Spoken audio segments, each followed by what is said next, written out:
be eligible for their e-certificate. Now, without further ado, we'll hand over the control to our most esteemed speaker, Mr. Rana Awais.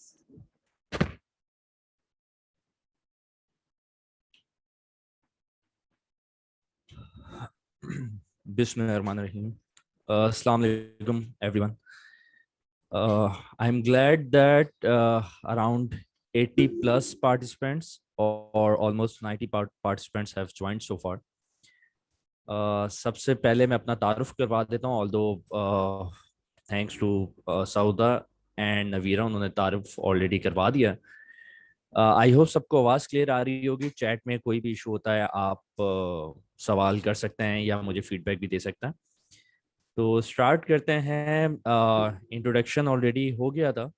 मैं सिर्फ 7 साल का जो experience है मेरा, मैं उसका बता देता हूँ कि I have experience in different organisations, जिसमें पहले मैं ऑयल रिफाइनरी में था जो कि पोर्ट कासिम पे होती है कराची में. उसके बाद I had work in several different organisations, और उसके अलावा मेरी कंसल्टेशंस रही हैं डिफरेंट काइंड ऑफ इंडस्ट्री के साथ, डिफरेंट काइंड ऑफ ऑर्गेनाइजेशंस के साथ. तो इन सब एक्सपीरियंस से जो मैंने सीखा है और जो मैं अभी तक सिखाते हुए आ रहा हूँ अपनी वेबसाइट पे, यूट्यूब चैनल्स पे या माइंड्स फ्रॉम इंजीनियरिंग में, तो वो काफ़ी सारी चीज़ें आप लोग के सामने होगी. यहाँ पर आज का जो सेशन है उसमें कुछ स्टूडेंट्स हैं डिफरेंट यूनिवर्सिटीज़ के, और कुछ हमारे इंटर्न्स भी हैं जो कि वर्चुअल इंटर्नशिप का हिस्सा हैं. तो उनको ऑलरेडी कुछ चीज़ें मैंने डिस्कस की थी कल के सेशन में. Anyways, I am part of IBA as well, जहाँ पर मैं IoT का लीड इंस्ट्रक्टर हूँ. I have been part of minds from engineering automation. ये सारी डिफरेंट ऑर्गेनाइजेशंस हैं, और इधर मैं वो चीज़ें सिखा रहा हूँ जो मैंने खुद सीखी हैं या मैं सीखते हुए आ रहा हूँ इंडस्ट्री के साथ.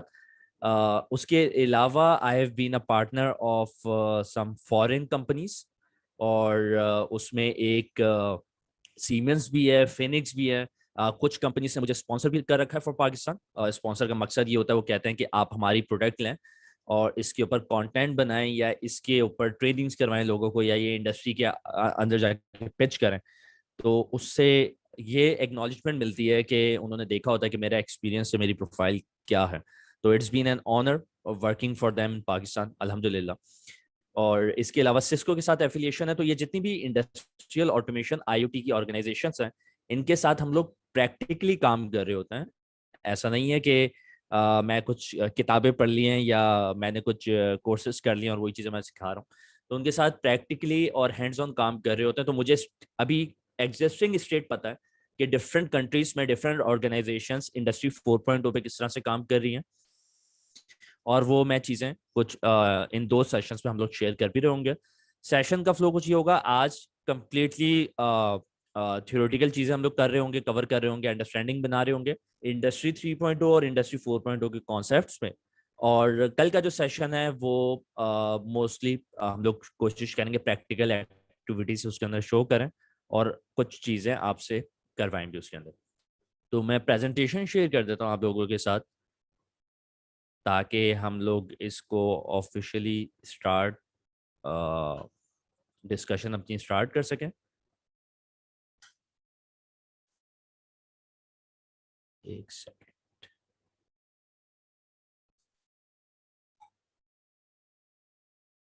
ओके, आई होप आप सबको प्रेजेंटेशन नजर आ रही होगी. जी सर. Thank you. तो इंट्रोडक्शन टू डबल IoT बहुत इंपॉर्टेंट है. डबल IoT या इंडस्ट्री 4.0, एक तो बहुत सारी टर्म्स आजकल पॉपुलर हैं कि हमारे पास कोई डिजिटलाइजेशन कह रहा होता है, कोई इंडस्ट्री 4.0 सॉल्यूशंस इंजीनियर्स कह रहा होता है, कोई कहता है डबल IoT इंजीनियर, कोई कहता है IoT एंड AI. तो आप मेरे ख्याल से स्क्रीन पे जो कोई लिख रहा है वो इसको ना लिखे, या किसी से मेरे ख्याल से गलती से ये हो गया. आई एम नॉट श्योर इसको हटाते कैसे हैं. एक सेकेंड.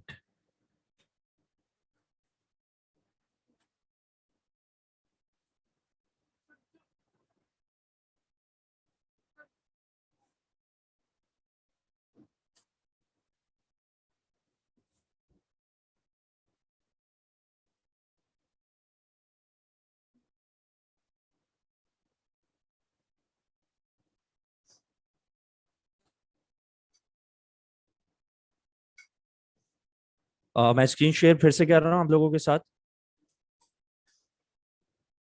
जी, तो जितनी भी ये टर्म्स मैंने बताई हैं डबल आईओटी इंडस्ट्री 4.0 की, तो इसका हम लोग डिफरेंस चेक कर रहे होंगे और ये देख रहे होंगे ये टर्म्स किस जुमरे में यूज होती है और कौन सी टर्म कब यूज करनी चाहिए।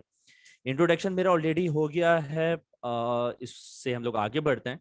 हमारे पास इंडस्ट्री 4.0 से पहले 3 इंडस्ट्रियल रेवोल्यूशंस रही हैं, ठीक है। इन इंडस्ट्रियल रेवोल्यूशन में सबसे पहली जो इंडस्ट्री 1.0 थी, उसके अंदर हम लोग मैकेनिकल प्रोडक्शन की तरफ इन्वेंशंस हुई थी, जिसके अंदर स्टीम इंजन से और रेलवेज की इन्वेंशन थी। कीवर्ड इन्वेंशन है। इंडस्ट्री 2.0 के अंदर mass production, electricity and assembly line, ठीक है। तो इलेक्ट्रिसिटी और असेंबली लाइन हमारे पास यहाँ पर इंडस्ट्री 2.0 के अंदर आ गई थी। इलेक्ट्रिसिटी भी एक अपने आप में एक इन्वेंशन थी। चीजें मैकेनिकल की तरफ से इलेक्ट्रिकल की तरफ मूव होना शुरू हो गई थी। इंडस्ट्री 3.0 के अंदर हमारे पास computers, semiconductors, mainframe computing, personal devices, internet. तो जो 2 की टेक्नोलॉजीज थी ऑटोमेशन में जिससे हमें काफी मदद की, वो सेमीकंडक्टर्स थे और हमारे पास इंटरनेट था, ठीक है। इंटरनेट से हमारे पास जो भी हम लोग वेब ब्राउजिंग करते हैं, जो भी चीजें यूज कर रहे हैं, कंप्यूटर सेमीकंडक्टर्स के जरिए हम लोग आज लैपटॉप्स यूज कर रहे हैं, स्मार्टफोन्स यूज कर रहे हैं। तो ये सब चीजें हमें इंडस्ट्री 3.0 की इन्वेंशन से मिलती हैं। जो पिछली इन्वेंशन है, हर इन्वेंशन में कोई ना कोई, हर इंडस्ट्री रेवोल्यूशन में कोई ना कोई इन्वेंशन मौजूद है, कोई ना कोई बड़ी ऐसी चीज मौजूद है जिसने पूरी दुनिया को चेंज कर दिया।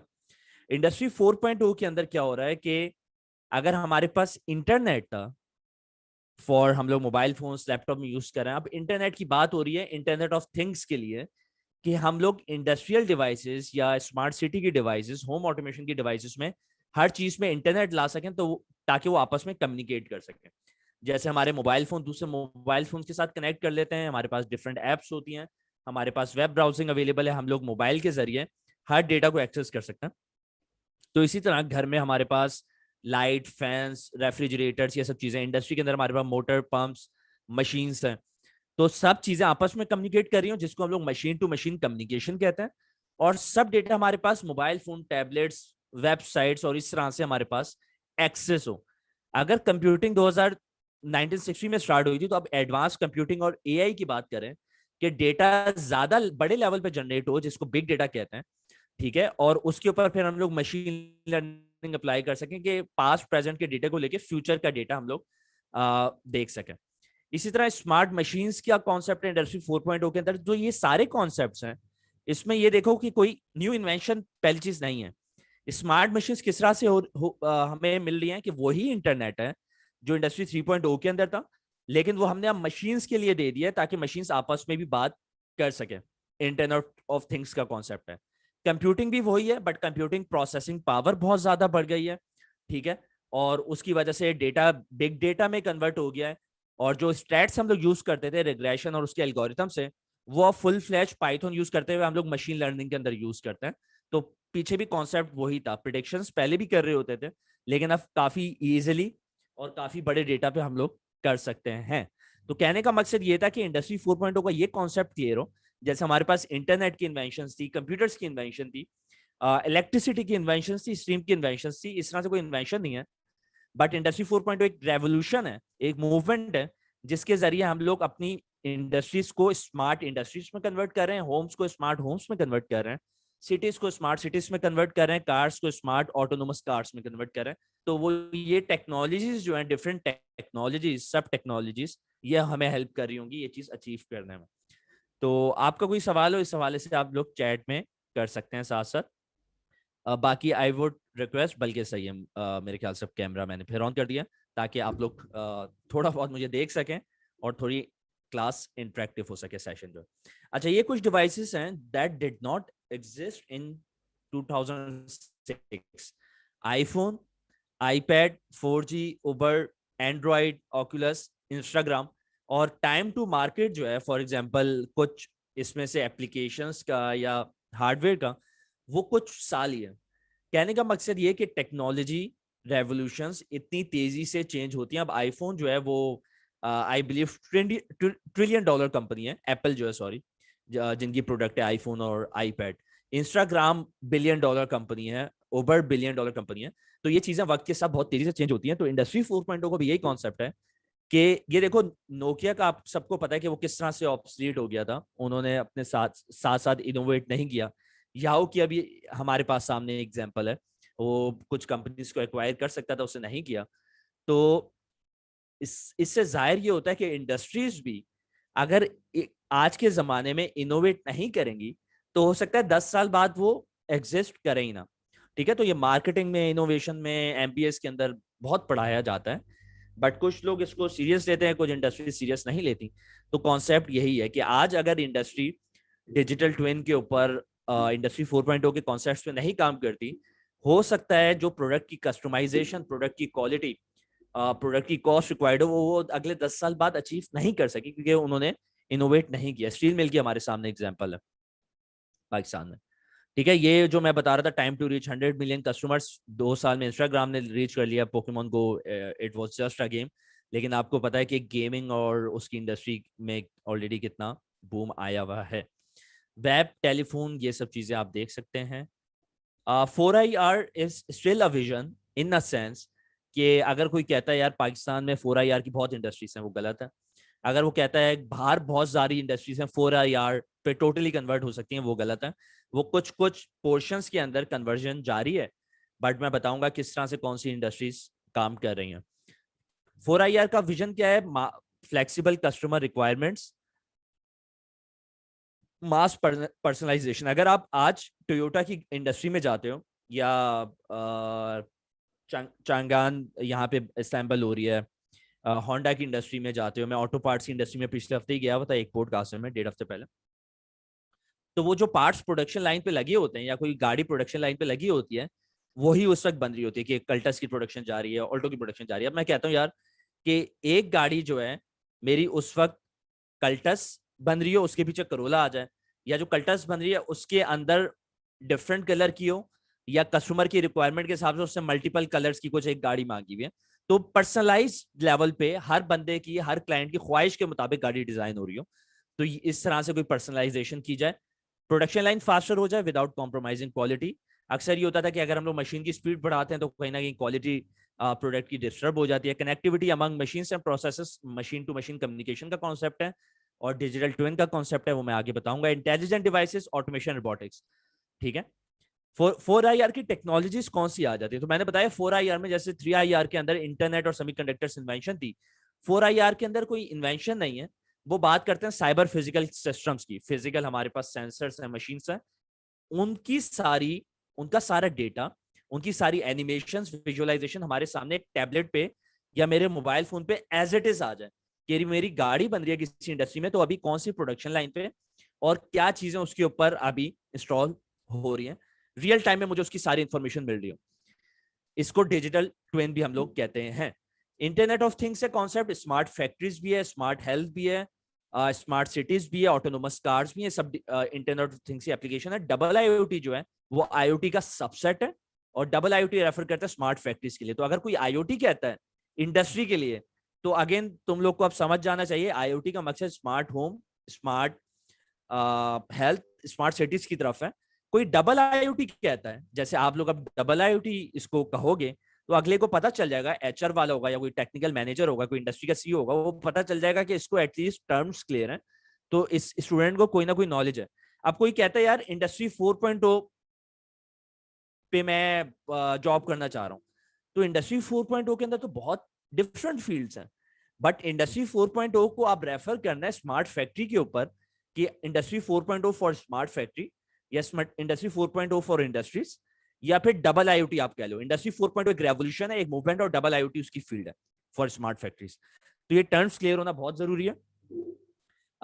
4IR के अंदर एआई भी है, कोलैबोरेटिव रोबोट्स भी है, रोबोट्स इंडस्ट्री 3.0 के अंदर भी थे। अब रोबोट्स आपस में कम्युनिकेट कर रहे होंगे कि ह्यूमन इन्वॉल्वमेंट खत्म हो जाएगी, कि एक रोबोट बता रहा होगा मैंने गाड़ी का ये गेट असेंबल कर दिया, गाड़ी का इंजन लग गया है, अब आगे जा रही है गाड़ी, और वो दूसरे रोबोट को कहेगा अब गाड़ी का पेंट करना है आपको। ठीक है, एडिटिव मैन्युफैक्चरिंग है, जो कि 3D प्रिंटिंग का कॉन्सेप्ट है, कि अगर फॉर एग्जांपल कोई मशीन खराब हो जाती है और उसके अंदर कोई शाफ्ट, कोई मोटर, कोई बेरिंग मसला कर जाता है, तो वो बजाय कि बाहर से आए या आपके पास स्पेयर नहीं है, तो आप 3D प्रिंटर के जरिए वहीं पे बना लो। Big data and cloud computing है कि अब हमारे पास डेटा बहुत ज्यादा तादाद में आ रहा होगा, कि मशीन टू मशीन कम्युनिकेशन हो रही है, कि जो डेटा इंडस्ट्री 3.0 में जाया हो रहा होता था मशीन से, सही है, तो अब वो भी हम लोग इंडस्ट्री 4.0 के अंदर क्लाउड के ऊपर भेज रहे हैं, इकट्ठा कर रहे हैं डेटा जो है सारा। तो वो डेटा बिग डेटा में कन्वर्ट हो जाएगा, मतलब उसका वॉल्यूम, उसकी वेरासिटी बहुत ज्यादा हो जाएगी, डिफरेंट टाइप्स का डेटा होगा, बहुत ज्यादा तादाद में डेटा होगा, बहुत ज्यादा स्पीड से आ रहा होगा डेटा, जिसको बिग डेटा कहते हैं।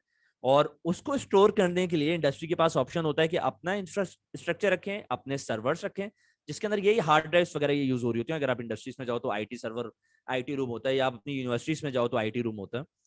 तो अब इंडस्ट्री या तो अपना डेटा रूम बनाए, वो कॉस्ट एक्सपेंसिव होता है, मतलब उसको ऑन प्रेमिसेस क्लाउड अपना बना ले, वहीं पे क्लाउड हो, या फिर गूगल का क्लाउड या अमेजोन का क्लाउड यूज कर ले और डेटा सारा वहां पे भेज दे।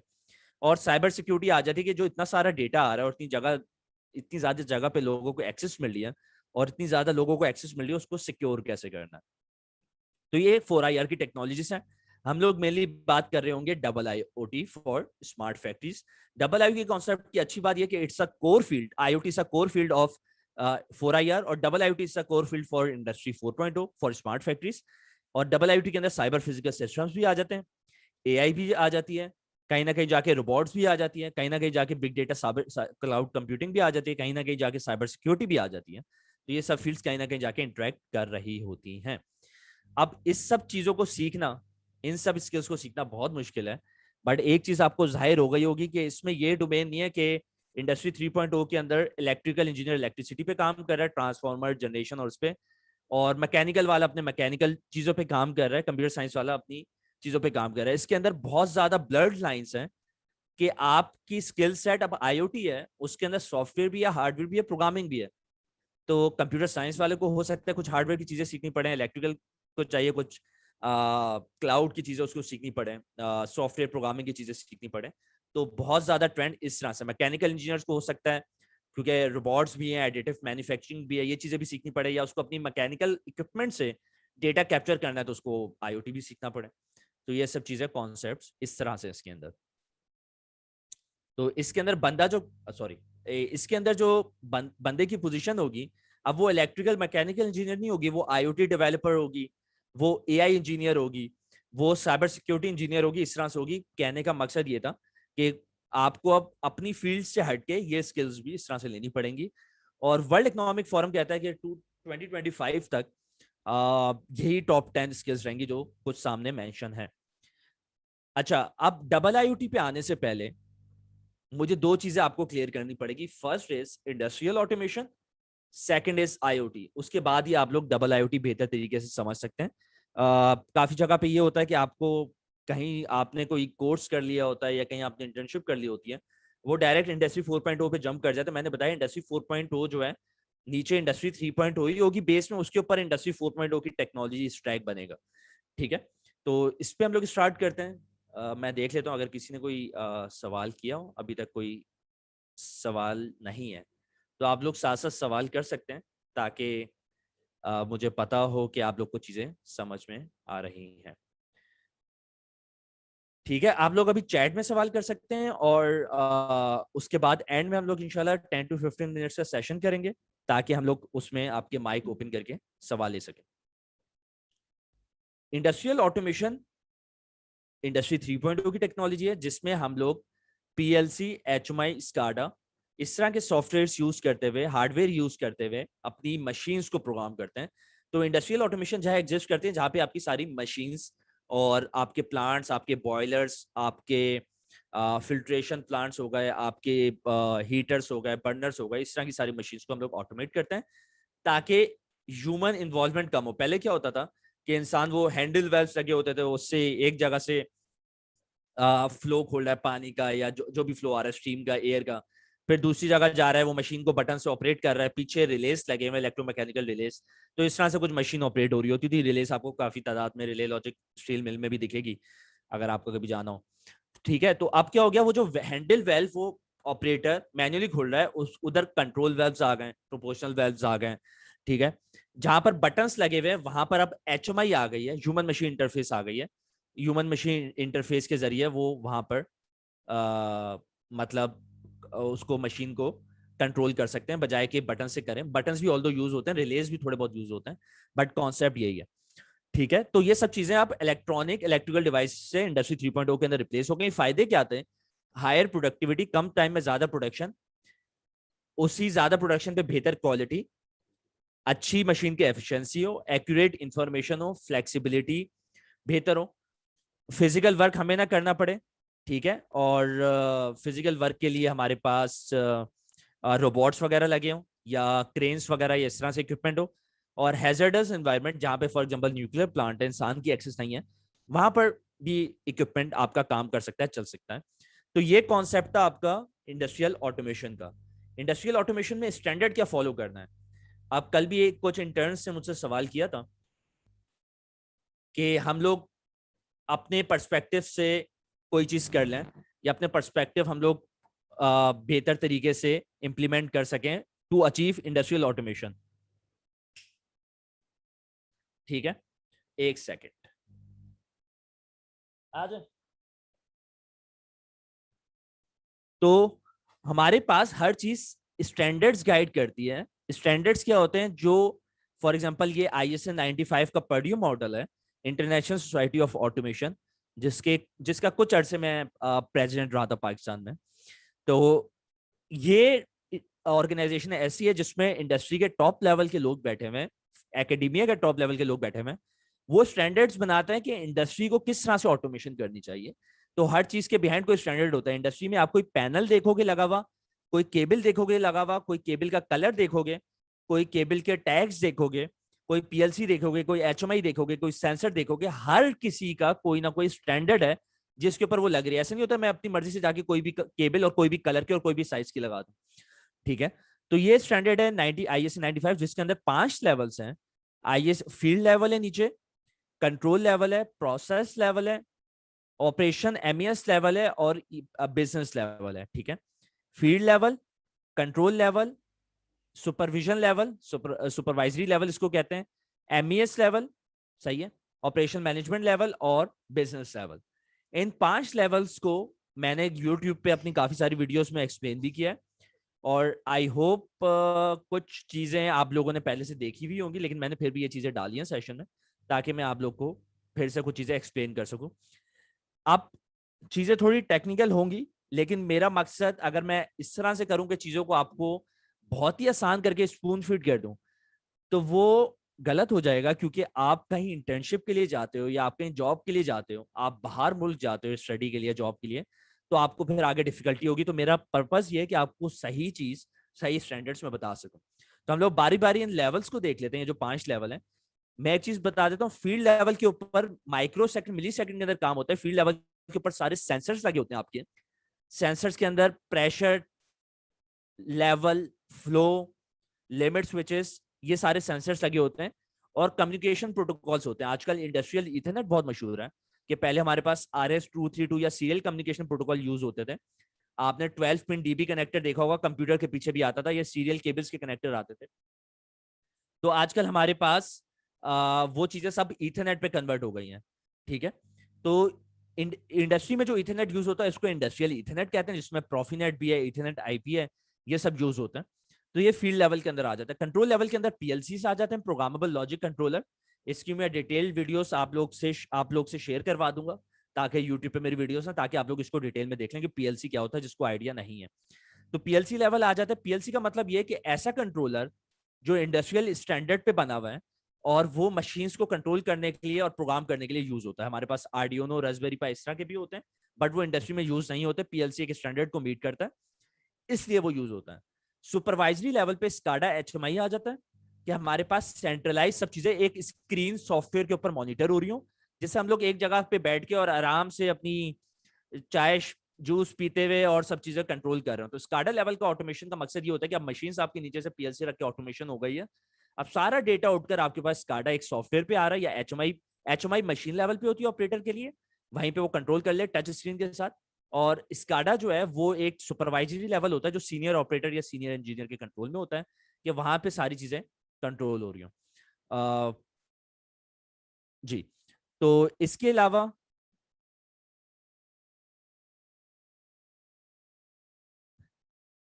एक सेकंड में सवाल ले लेता हूँ।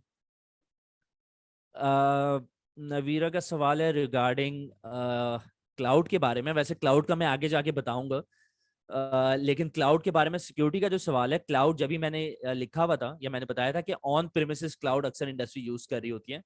वो ऑन प्रेमिसेस क्लाउड मतलब है जिसपे सारा कंट्रोल 100% इंडस्ट्री के खुद पास होता है, और वो सिलेक्टेड चीजें पब्लिक क्लाउड पे या पब्लिक प्लेटफॉर्म पे भेजती हैं या अपने वेब सर्वर्स पे भेजती हैं जो कि मॉनिटर कर सकें।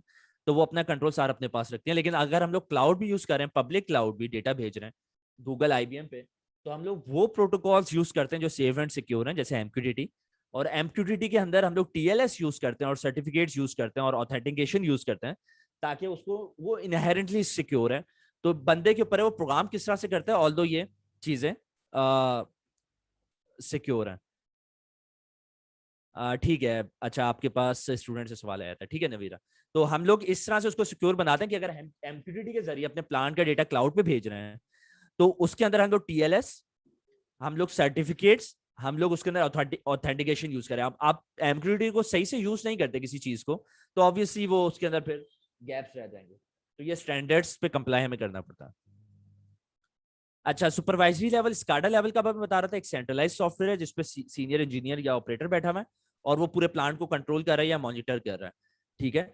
हमारा ज्यादातर प्रोजेक्ट्स पीएलसी लेवल और इधर होते हैं पीएलसी एचएमआई लेवल पे। पाकिस्तान में मेरे ख्याल से तकरीबन 30%, 20 से 30% इंडस्ट्री स्काडा यूज कर रही होंगी या उससे भी कम होगी। तो हमारे कुछ स्काडा के प्रोजेक्ट्स चल रहे हैं। जैसे एक बेवरेजेस कंपनी है, उससे अपनी सारी जो प्रोडक्शन लाइंस हैं, जितने भी कैंस बन रहे हैं वहां पे, और पेप्सी के कैन और इस तरह के कैंस बनते हैं, तो उसके ऊपर उन्होंने स्काडा इम्प्लीमेंट करना है। ठीक है। इसके अलावा एमईएस लेवल है। एमईएस लेवल पे हम लोग फॉर एग्जांपल जैसे वेयर हाउस मैनेजमेंट सिस्टम आ जाता है, दराज का कोई वेयर हाउस सिस्टम है जिसमें सारी प्रोडक्ट्स की स्टोरिंग और ये सब चीजें हो रही है, स्टोर और एग्जिट हो रहा है, कुछ प्रोडक्ट इन हो रही है, तो इस तरह से वेयर हाउस मैनेजमेंट सिस्टम आ जाता है। कंप्यूटराइज मेंटेनेंस मैनेजमेंट सिस्टम आ जाता है कि मेंटेनेंस की मैनेजमेंट का एक सॉफ्टवेयर है। हर मशीन जितनी देर रुकती है, जितनी देर चलती है, उसके टाइम ड्यूरेशन आ रही है। ओडब्ल्यू बहुत पॉपुलर है इस कॉन्सेप्ट पे, जो इंडस्ट्रियल इंजीनियर्स काम कर रहे होते हैं, ओवरऑल इक्विपमेंट एफिशिएंसी, जिसके ऊपर हमें पता होता है कि हमारा प्लांट या हमारी मशीन कितनी एफिशिएंसी पे, कितनी स्पीड पे, कितनी अच्छी क्वालिटी दे रही है।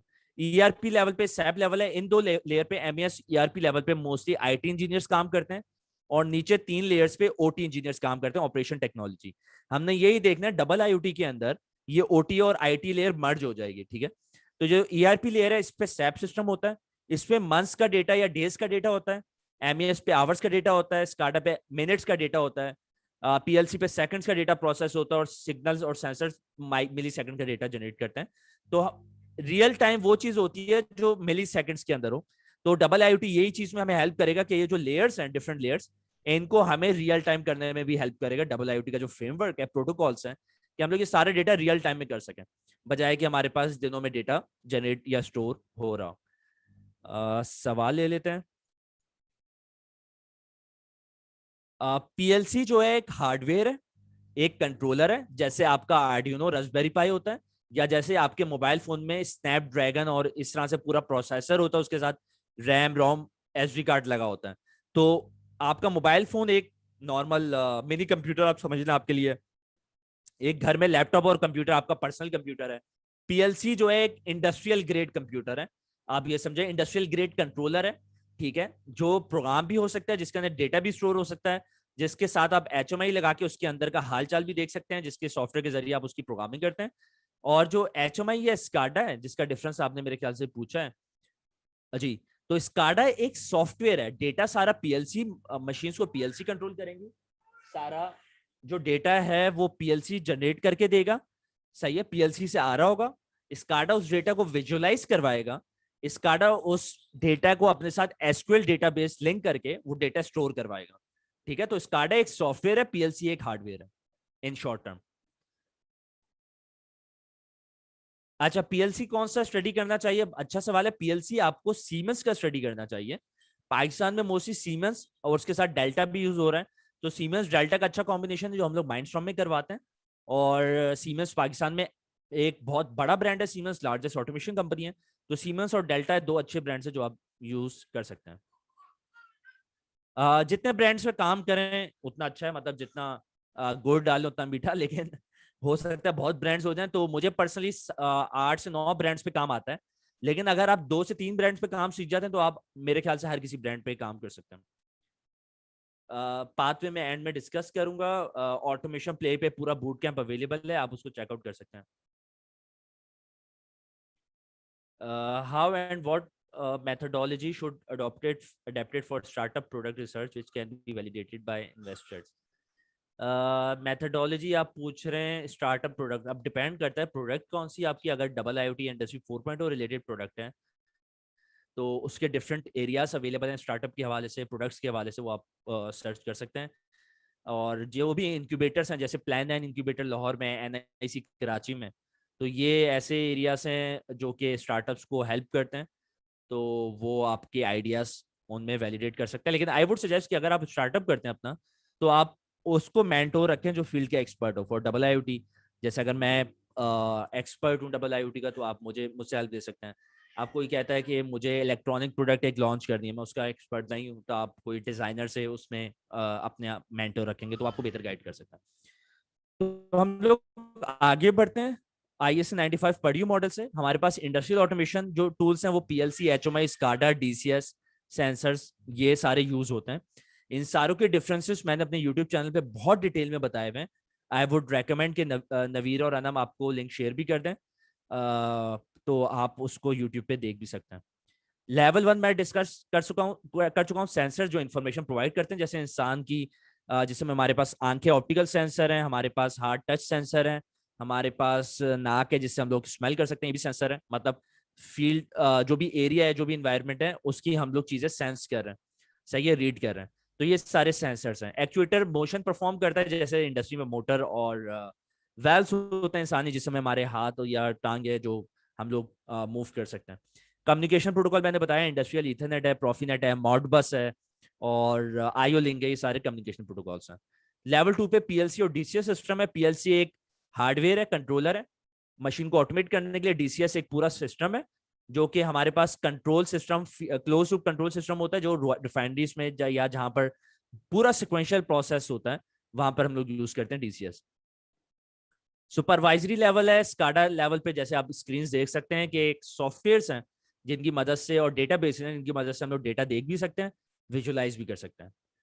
सुई गैस की अक्सर मैं एग्जांपल दिया करता हूँ कराची में, कि पूरे सिंध और बलूचिस्तान की गैस साइट्स वो एक जगह से बैठ के कंट्रोल और मॉनिटर कर रहे हैं। लेवल 4 MES सिस्टम मैंने बता दिया है। लेवल 4 MES सिस्टम में मैन्युफैक्चरिंग एग्जीक्यूशन सिस्टम, जो कि मैन्युफैक्चरिंग को हेल्प करता है कि हम लोग उसको मैन्युफैक्चरिंग को अपनी ऑटोमेट कर सके, कि हमारे पास प्लानिंग टीम होती है कि वो कौन सा SKU मशीन पे चलना है, हमारे पास मेंटेनेंस की टीम होती है जो अपना डाउन टाइम्स वगैरह ये चीजें देख रही होती है, ऑब्जर्व कर रही होती है। तो ये MBS पाकिस्तान में तो बहुत ही कम इंडस्ट्री में। लेवल 3 तक स्काडा जैसे मैं बता रहा हूँ 20-30% इंडस्ट्री में होगा, PLC 60-70% इंडस्ट्री में होगा, तो MES तो 10-15% इंडस्ट्री में होगा। और MES जो है वो ऑन, मतलब ऐसा नहीं है कि सॉफ्टवेयर ही हो, मतलब MES सिस्टम को जिस तरह से होता है कि ऑन पेपर भी होता है, कि मशीन पे प्रोडक्शन हुई, वो वहां पे डाउन टाइम्स नोट कर रहे हैं, प्रोडक्शन नोट कर रहे हैं, और सब चीजें डेटा ऑपरेटर्स सैप के अंदर ERP के अंदर फीड कर रहे हैं। बट कहीं ना कहीं ऑन पेपर एग्जिस्ट करता है, बट सॉफ्टवेयर बेस्ड तो या डिजिटलाइज फॉर्म में तो बहुत कम है। ERP लेवल सैप सिस्टम है जिसमें raw material, production, cash flow, मतलब बिजनेस का हर एलिमेंट आ जाता है। ये बिजनेस एंटरप्राइज लेवल पे यूज होता है, बिजनेस लेवल पे HR भी काम कर रहा है, सप्लाई चेन भी काम कर रही है, आपकी प्रोक्योरमेंट डिपार्टमेंट भी, प्रोडक्शन भी, मेंटेनेंस इंजीनियर भी, सब इस पे काम कर रहे होते हैं। PLC क्रिएट हुए थे 1960s में, जब इंडस्ट्री 3.0 का बूम आया था, सेमीकंडक्टर्स इजाद हुए थे। उसके बाद ये रिले लॉजिक जो थी वो रिप्लेस हो गई थी PLC से। इसके अंदर प्रोसेसर लगा होता है, इसके अंदर रैम रोम वही चीजें होती हैं, और इसको हम लोग यूज करते हुए अपने स्पेस सेंसर्स और एक्चुएटर केबलों के थ्रू कनेक्ट हो जाते हैं। इथरनेट के जरिए अक्सर हम लोग इसको प्रोग्राम कर देते हैं, तो हमारे पास मशीन लॉजिक अंदर बिल्ड कर देते हैं कि अगर मेरे पास सेंसर की वैल्यू 50 से ज्यादा हो तो मेरे पास पानी का पंप ऑन हो जाए, फॉर एग्जाम्पल। इस तरह से लॉजिक्स बनाते हैं इसमें। HMI कुछ इस तरह से होती है, पैनल बेस्ड HMI जो आके आप देख सकते हैं सामने, और ये हार्डवेयर बेस्ड HMI होती है, जैसे हमारे मोबाइल फोन भी होते हैं, ठीक है, उसके ऊपर एक यूजर इंटरफेस आ रही होती है, ठीक है। तो इसी तरह यूजर इंटरफेस हम लोग ये पैनल बेस्ड HMI पे बनाते हैं। और ये पीसी बेस्ड एचएमआई भी हो सकती है, मतलब कंप्यूटर पे भी, जो कि मैं रेकमेंड करता हूँ ज्यादातर इंजीनियर्स को कि आजकल वो कंप्यूटर पे बनाया करें। एचएमआई बहुत कॉस्ट इफेक्टिव पड़ती है। लेकिन अगर कोई मशीन है, वहां पे इंडस्ट्री इन्वायरमेंट है और इस तरह के बहुत सारे मसले मसाइले हैं, ऑपरेटर गीले हाथ भी लगा रहे होते हैं, तो ये फिर बेहतर रहती है ये वाली एचएमआई जो है। ठीक है, कि उनको इंस्टेंटली कंट्रोल हो जाता है। कंप्यूटर्स में अक्सर मसले भी आ जाते हैं, और कंप्यूटर को अक्सर पैनल में आपने सेफ रखना होता है। ठीक है, तो डिपेंड्स अपॉन कंडीशन। आगे बढ़ते हैं। फील्ड डिवाइसेस है, डीसीएस का ये कॉन्सेप्ट है कि हमारे पास नीचे इंस्ट्रूमेंट्स होते हैं। डीसीएस वहां पर यूज होता है जहां पे एनालॉग कंट्रोल, परसेंटेज कंट्रोल बहुत ज्यादा होता है। एक तो डिस्क्रीट लॉजिक है ना, डिजिटल लॉजिक काफी सारे लोगों ने यहाँ पे पढ़ी होगी कि आप चीजों किसी भी चीज को ऑन ऑफ कर रहे हैं, आप घर में बटन से ऑन ऑफ कर रहे हैं, ये 0 या 1 की लॉजिक है, 0 या 220 वोल्ट आ रहे हैं। इंडस्ट्री में 24 वोल्ट यूज करते हैं, तो किसी बटन से ऑन ऑफ करें तो वो 0 या 24 वोल्ट की लॉजिक है, 0 1 की। सही है, डिस्क्रीट लॉजिक जिसके लिए पीएलसी शुरू में डिजाइन हुए थे। अब हमारे पास यूज होता है एनालॉग लॉजिक के, वो पीएलसी के अंदर भी अब प्रोसेसर है, डुअल प्रोसेसर है, एनालॉग काफी सारे प्रोग्राम कर सकते हैं। कि हमारे पास जैसे घर में डिमर होता है, कि डिमर के जरिए हम लोग फैन कंट्रोल कर सकते हैं, वोल्टेज वेरी कर सकते हैं। परसेंटेज बेस्ड कंट्रोल है कि या तो मैं डिस्क्रीट से फैन को ऑन ऑफ कर रहा था बटन से, अब मैं एनालॉग से उसको परसेंटेज बेस्ड कंट्रोल कर रहा हूँ, तो ये एनालॉग है। और एनालॉग में भी जब हम लोग सेंसर फीडबैक लगा दें, मैं हॉल इफेक्ट सेंसर लगा देता हूँ फैन की स्पीड कंट्रोल करने के लिए, और मैं सेट पॉइंट दे देता हूँ कि 50% स्पीड पे हर वक्त फैन चलता रहे फॉर एग्जांपल, तो वो 50% पे मेंटेन करने की कोशिश करेगा, एरर नहीं रहेगा कोई भी प्रेजेंट वैल्यू सेट वैल्यू का, तो उसको पीआईडी कहते हैं। अगेन ये इसके ट्यूटोरियल भी सारे यूट्यूब चैनल पे मेरे अवेलेबल हैं, आधे घंटे की एक सेशन है, पूरा पीआईडी मैंने प्रैक्टिकली शो किया बस उसमें।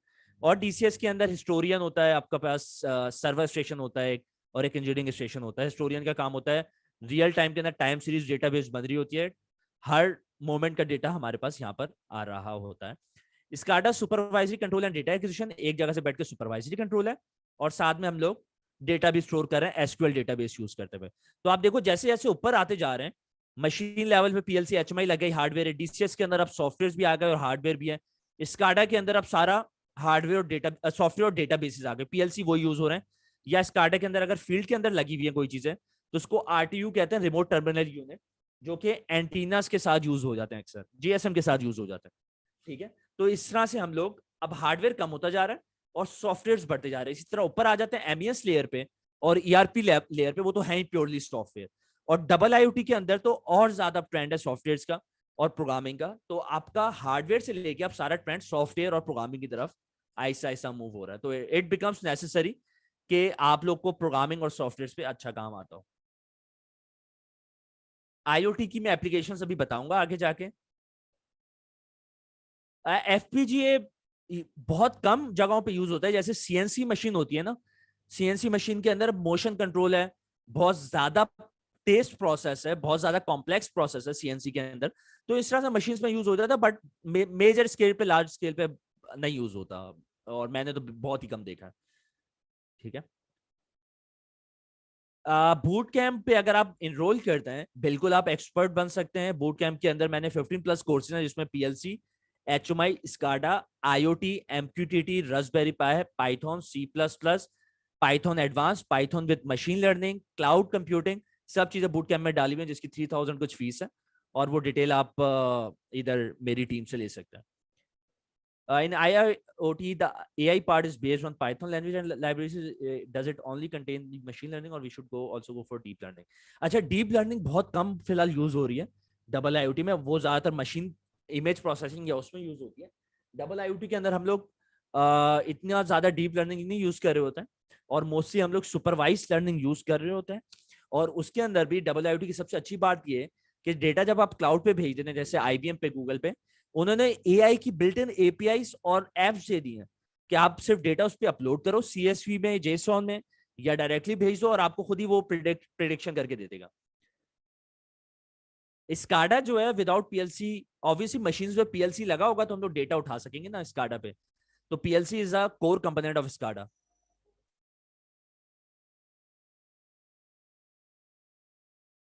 ठीक है, तो हम लोग अब आगे बढ़ते हैं। अब बहुत इंपॉर्टेंट स्लाइड है ये, और मैंने ये बहुत मेहनत से बनाई है।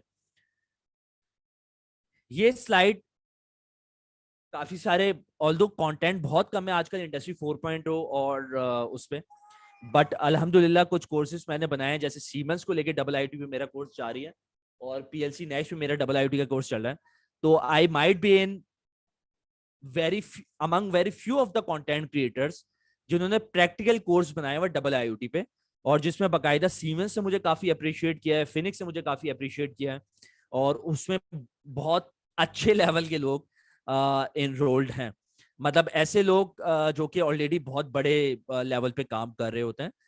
तो इस स्लाइड्स के अंदर माइनर मिस्टेक्स भी हो सकती है, लेकिन मैंने समराइज करने की अपने लिहाज से बहुत कोशिश की है। हमारे पास इंडस्ट्रियल ऑटोमेशन यूज होती है for automation of machine and plant. Double IoT use होती है enhanced automation and digitalisation of machines and plants. ठीक है, एक तो ये डिफरेंस है।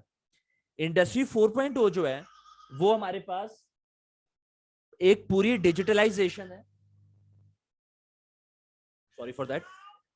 तो आपको थोड़ी रोने की आवाजें आ रही होंगी मेरे बेटे की, so I hope you can bear that with me. Industry 4.0 एक पूरी रेवोल्यूशन है, एक मूवमेंट है, यहां पर मैंने लिखा हुआ है from computers industry 3.0 to advance computation and machine to machine communication. Industry 4.0 double IoT जो है वो डबल इंडस्ट्री 4.0 की एक सबसेट है, एक फील्ड है, यहाँ पे मैंने लिखा है, एक टेक्नोलॉजी है जिसके जरिए किसी भी प्लांट को हम लोग इंडस्ट्री 3.0 से इंडस्ट्री 4.0 पे लेके जा सकते हैं। इंडस्ट्रियल आईओटी एक टेक्नोलॉजी है जो कि डिजिटलाइजेशन और ऑटोमेशन इनेबल करती है। इंडस्ट्रियल ऑटोमेशन एक टेक्नोलॉजी है जो ऑटोमेट करती है मशीन्स को। डिजिटलाइजेशन का ये मकसद है कि जहां पे पेपर यूज हो रहा है, जहां पे इंफॉर्मेशन डेटा आपका जाया हो रहा है, सब चीजों को हम लोग डिजिटलाइज कर सकें with the help of hardware, software and programming. ठीक है, डिजिटल ट्रांसफॉर्मेशन जो है it is a process, it is not a technology, it is a process to go digital. It is the sibling of industry 4.0 कि अक्सर IT team का आपने सुना होगा कि आईटी टीम ईआरपी किसी इंडस्ट्री में इंप्लीमेंट कर रही है और वो कहती है हम लोग डिजिटल ट्रांसफॉर्मेशन कर रहे हैं इंडस्ट्री की, तो उसका आईटी टीम का ताल्लुक अक्सर मशीन से नहीं होता, इंडस्ट्रियल ऑटोमेशन या आईओटी से। वो सिर्फ सैप लेवल पे, ईआरपी लेवल पे, बिजनेस लेवल पे उसको अपने डेटा की डिजिटलाइजेशन कर रहे होते हैं कि सारा प्रोडक्शन, सप्लाई चेन, इन्वेंट्री का डेटा सब उस तरह से ऑटोमेट और डिजिटलाइज होता है। तो ये प्लांट से एंटरप्राइज लेवल होता है। एंटरप्राइज लेवल मतलब ग्रुप लेवल पे आपके पूरे प्लांट्स है और मल्टीपल प्लांट्स है। ठीक है, जैसे यहाँ पे बड़ा ग्रुप है हमारे पास है, निषाद का ग्रुप है, लकी मोटर का है कि वो लकी मोटर सैमसंग का प्लांट भी लगा रहा है, लकी मोटर का किया मोटर्स का प्लांट भी है, लकी सीमेंट भी है। तो ये सोचो कि अगर वो लकी सीमेंट अपनी मशीन्स को ऑटोमेट कर रही है तो इंडस्ट्रियल ऑटोमेशन यूज कर रही है, पीएलसी एचएमआई स्काडा यूज करते हुए। अगर लकी ग्रुप जो है मशीन से लेके अपना किया मोटर का प्लांट ऑटोमेट कर देती है तो वो डबल आईओटी की टेक्नोलॉजी यूज कर रही है। ऑटोमेशन के साथ साथ वो डिजिटलाइजेशन भी कर रही है। कैसे कर रही है? पीएलसी एचएमआई स्काडा ऑलरेडी लगा होना चाहिए इंडस्ट्रियल ऑटोमेशन की टेक्नोलॉजी, साथ साथ वो डबल आईओटी प्लेटफॉर्म और स्काडा को इनहांस कर रही है। ओपीसीए यूए एमक्यूटीटी यूज कर रही है कम्युनिकेशन के लिए, और क्लाउड और एआई यूज कर रही है। ठीक है, तो डबल आईओटी टेक्नोलॉजीज में ये सॉफ्टवेयर हार्डवेयर यूज करते हुए वो प्लांट लेवल पे डिजिटलाइजेशन और ऑटोमेशन कर रही है। इंडस्ट्री 4.0 का मकसद ये कि उसने पूरा प्लांट को और मल्टीपल प्लांट्स को पूरा डिजिटलाइज कर दिया। तो इसका मकसद ये कि उसने इंडस्ट्रियल ऑटोमेशन, डबल आईओटी और डिजिटल ट्रांसफॉर्मेशन तीनों चीजें अचीव कर ली हैं। ठीक है, और इसके अंदर double IoT is having all information on hand at all time for all people. इसकी सबसे अच्छी एग्जांपल ये कि जब हम लोग इंडस्ट्रियल ऑटोमेशन यूज करते हैं तो हम लोग इंडस्ट्रियल ऑटोमेशन में मशीन्स को ऑटोमेट करते हैं, प्रोसेसेस को ऑटोमेट करते हैं, जहां भी डेटा जनरेट या डेटा कैप्चर कर सकते हैं। डेटा या तो हम लोग रियल टाइम में ले नहीं रहे होते या डेटा वेस्ट हो रहा होता है।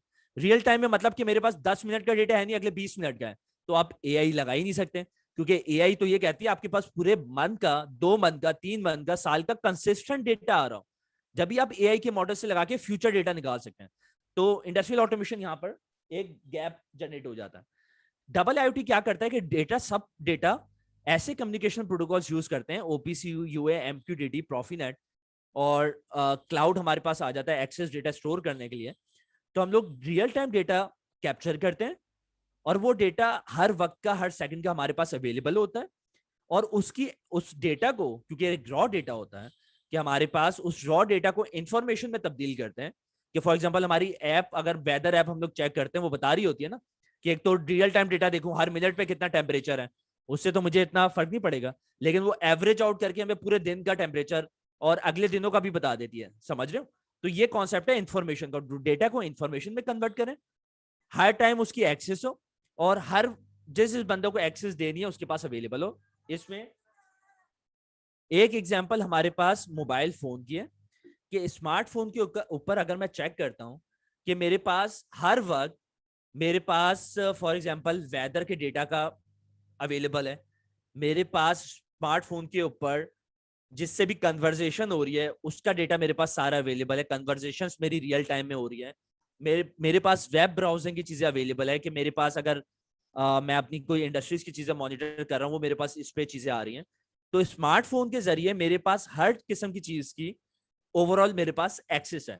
तो इंडस्ट्रियल स्मार्टफोन बनाना है हमने, मतलब डबल आईओटी ये हेल्प करेगा कि मेरे पास एक ऐसी टैबलेट या फोन हो या मेरा अपना फोन हो जिसपे मेरे पास हर बंदे का कौन सा बंदा कौन सी शिफ्ट में आ रहा है, काम कर रहा है, कौन सी मशीन पे कितनी प्रोडक्शन हो रही है, कौन सी मशीन कितनी एफिशिएंसी पे है, कौन सी मशीन रुक गई है, कौन से कस्टमर को प्रोडक्ट में डिलेस है। इस तरह से सारी चीजें मेरे पास डबल आईओटी हमें हेल्प करेगा करने में। ठीक है, double IoT machine plant level तक रहेगा, पूरी सप्लाई चेन को आपने ऑटोमेट करना है कि आपका ट्रक निकला प्रोडक्ट लेके, गाड़ी लेके, और वो पहुंचा नहीं पहुंचा। आपको पता है ट्रक अक्सर गाड़ियां गिर जाती हैं, ट्रक से एक्सीडेंट हो जाते हैं, तो आरएफआईडी आपने लगाई इस तरह की। तो पूरी सप्लाई चेन अगर आप कर रहे हैं, सप्लाई चेन या वैल्यू चेन पूरी ये होती है कि raw material production, purchasing, procurement, logistics, delivery to customer, customer satisfaction, ये सब चीजें इंडस्ट्री 4.0 पे अगर आप करते हैं तो इस तरह से वो चीजें भी आप अपने पास हर किस्म का डेटा, हर किस्म की मॉनिटरिंग, रिमोट मॉनिटरिंग आप कर सकते हैं। तो ये कॉन्सेप्ट पूरे इंडस्ट्री 4.0 का है, double IoT machine plant level पे और इंडस्ट्री 4.0 एंटरप्राइज लेवल पे, ग्रुप लेवल पे। डिजिटल ट्रांसफॉर्मेशन भी है कि किया मोटर कहती है यार मैंने अपना हमारा गाड़ी का पूरा प्लांट ट्रांसफॉर्मेशन कर दिया। इसका मतलब उन्होंने ये प्रोसेस अचीव कर लिया है कि वो अब फाइल कैबिनेट के अंदर जो सारे पेपर्स फाइल्स होती थी उससे सॉफ्टवेयर के ऊपर सारा चले गए, और सॉफ्टवेयर के ऊपर और डेटा बेसिस के अंदर सारा डेटा अवेलेबल है। तो इसके अंदर इंडस्ट्रियल ऑटोमेशन के अंदर पीएलसी, एचएमआई, स्काडा यूज कर रहे हैं। इंडस्ट्रियल ऑटोमेशन और आईओटी को जब कंबाइन करेंगे तो double IoT platform MQTT cloud use करेंगे। इंडस्ट्री 4.0 के अंदर हम लोग double IoT, AI technology, cloud सब टेक्नोलॉजीज को, आरएफआईडी, जितनी भी टेक्नोलॉजी उसको यूज करेंगे। डिजिटल ट्रांसफॉर्मेशन में हम लोग ईआरपी सॉफ्टवेयर और क्लाउड को यूज कर रहे होते हैं, और इसके अंदर real time data is not available और नॉट प्रोड्यूस और वेस्टेड। इसके अंदर रियल टाइम डेटा अवेलेबल, लेकिन मेनली ऑपरेटर और इंजीनियर्स के होता है क्योंकि वो बेनिफिट करते हैं। इंडस्ट्री 4.0 के अंदर पूरी सप्लाई चेन देखनी है, प्रॉफिटेबिलिटी देखनी है बिजनेस की, तो उस पर सीओ, सीटीओ और मैनेजमेंट को लेवल पे डेटा अवेलेबल होता है, और इस लेयर पे भी यही डेटा उधर अवेलेबल होता है। तो इंडस्ट्री 4.0 एक रेवोल्यूशन है, एक मूवमेंट है। डिजिटल ट्रांसफॉर्मेशन एक प्रोसेस है, हायर लेवल पे, बिजनेस लेवल पे ट्रांसफॉर्म पेपर से डिजिटलाइजेशन करने का। Double IoT machine plant level पे इनहांस्ड ऑटोमेशन और डिजिटलाइजेशन करने का एक प्रोसेस है। तो ये इंडस्ट्री 4.0 की फील्ड है डबल आईओटी, और जिससे हम लोग मशीन प्लांट्स की ऑटोमेशन करते हैं। और डिजिटल ट्रांसफॉर्मेशन इंडस्ट्री 4.0 का एक कॉन्सेप्ट है, एक सिबलिंग है, जिससे हम लोग एक प्रोसेस है जिससे हम लोग एंटरप्राइज लेवल पे डिजिटलाइजेशन करते हैं। थोड़े कॉन्सेप्ट्स हो सकता है आपको इतने क्लियर नहीं हो स्टूडेंट लेवल पे, बट जब आहिस्ता आहिस्ता आप और नॉलेज गेन करेंगे और इंडस्ट्रीज में जाएंगे तो ये कॉन्सेप्ट्स आपको और फर्दर क्लियर होते जाएंगे। कुछ सवाल ले लेते हैं। डीसीएस का मैंने कॉन्फ़िगरेशन पूरी यूट्यूब चैनल पे बताई हुई है, अभी मैं डिस्कस करूंगा तो हमारा सेशन काफी लेट हो जाएगा। स्काडा की मैंने यूट्यूब चैनल पे बताई हुई है। मैकेनिकल इस सेशन को हम लोग डबल आईओटी के सवाल तक रखेंगे, और डीसीएस स्काडा लेवल का आप मेरे यूट्यूब चैनल पे कर सकते हैं या मुझसे लिंक्डइन पे इनबॉक्स कर सकते हैं। ये हमारा ग्रुप है फेसबुक का, मैं नवीरा से कहूंगा वो शेयर कर दें, उस पर ज्वाइन करके आप सवाल कर सकते हैं। I hope to personally answer that इंशाल्लाह। तो आई होप ये अंडरस्टैंड करेंगे आप चीज। How to relate mechanical engineering with double IoT. देखिए मैकेनिकल इंजीनियरिंग जब डबल आईओटी में आएगा तो इसका मतलब उसको मैकाट्रॉनिक इंजीनियर बन जाएगा, और मैकाट्रॉनिक इंजीनियर के पास ये पीएलसी, एचएमआई, ये स्काडा की नॉलेज होती है। मैं नहीं कह रहा बहुत एक्सपर्ट लेवल की, लेकिन इंटरमीडिएट बेसिक लेवल की। और उसके बाद मैकेनिकल इंजीनियरिंग ये देखेगा उसकी जो भी मैकेनिकल इक्विपमेंट्स हैं, गेयर्स हैं, शाफ्ट्स हैं, उसके पास मैकेनिकल प्रोसेसेस हैं जितने भी मशीन्स के अंदर, सही है, उसके पास रोबोट्स लगे हुए हैं, उनकी मदद से किस तरह वो प्रोडक्शन बढ़ा सकता है, ठीक है, किस तरह वो डेटा की डिजिटलाइजेशन कर सकता है, प्रोडक्शन डाउन टाइम्स उसके पास हर वक्त रियल टाइम इन्फॉर्मेशन अवेलेबल हो, ओडब्ल्यू उसके बाद रियल टाइम इन्फॉर्मेशन अवेलेबल हो। तो हम इलेक्ट्रिकल मैकेनिकल इंजीनियर्स जब इंडस्ट्री के अंदर इस तरह से डबल आईओटी पे काम कर रहे होते हैं तो हमारी अपने अपने एरियाज को लेके हम लोग कहीं ना कहीं कंबाइन वर्किंग भी कर रहे होते हैं और कहीं ना कहीं सेपरेट वर्किंग भी कर रहे होते हैं। तो ये कॉन्सेप्ट हमारे पास double IOT, industry 4.0, digital transformation और इंडस्ट्रियल ऑटोमेशन का। इसमें हम लोग आगे बढ़ते हैं। अब मैं आपको बताऊंगा आईओटी और डबल आईओटी। ठीक है, आईओटी का कॉन्सेप्ट ये है, मैं सवाल देख लेता हूं अगर किसी का आया है, which field of electronics have most role in digital transformation. अच्छा, डिजिटल ट्रांसफॉर्मेशन हम लोग जब कहेंगे ना, जॉब सर्च करेंगे या हम लोग लिंक्डइन पे मेंशन करेंगे, लिंक्डइन पे अब आपको ये चीज क्लियर होनी चाहिए कि पहली बात तो ये है कि स्टूडेंट को, मैं बता देता हूँ, स्टूडेंट को अपनी जब सीवी बनानी है उसको ये लिखना है कि fresh electrical engineer, fresh electronic engineer, या undergraduate electrical engineer, electronic engineer, इस तरह से आपने मेंशन किया है, या fresh electrical engineer looking for opportunities. फिर आगे आपने लिखना है कि डबल आईओटी इंजीनियर अगर आप पूरे कोर्सेस और कुछ प्रोजेक्ट्स कर लेते हैं, या डबल आईओटी इंटर्न।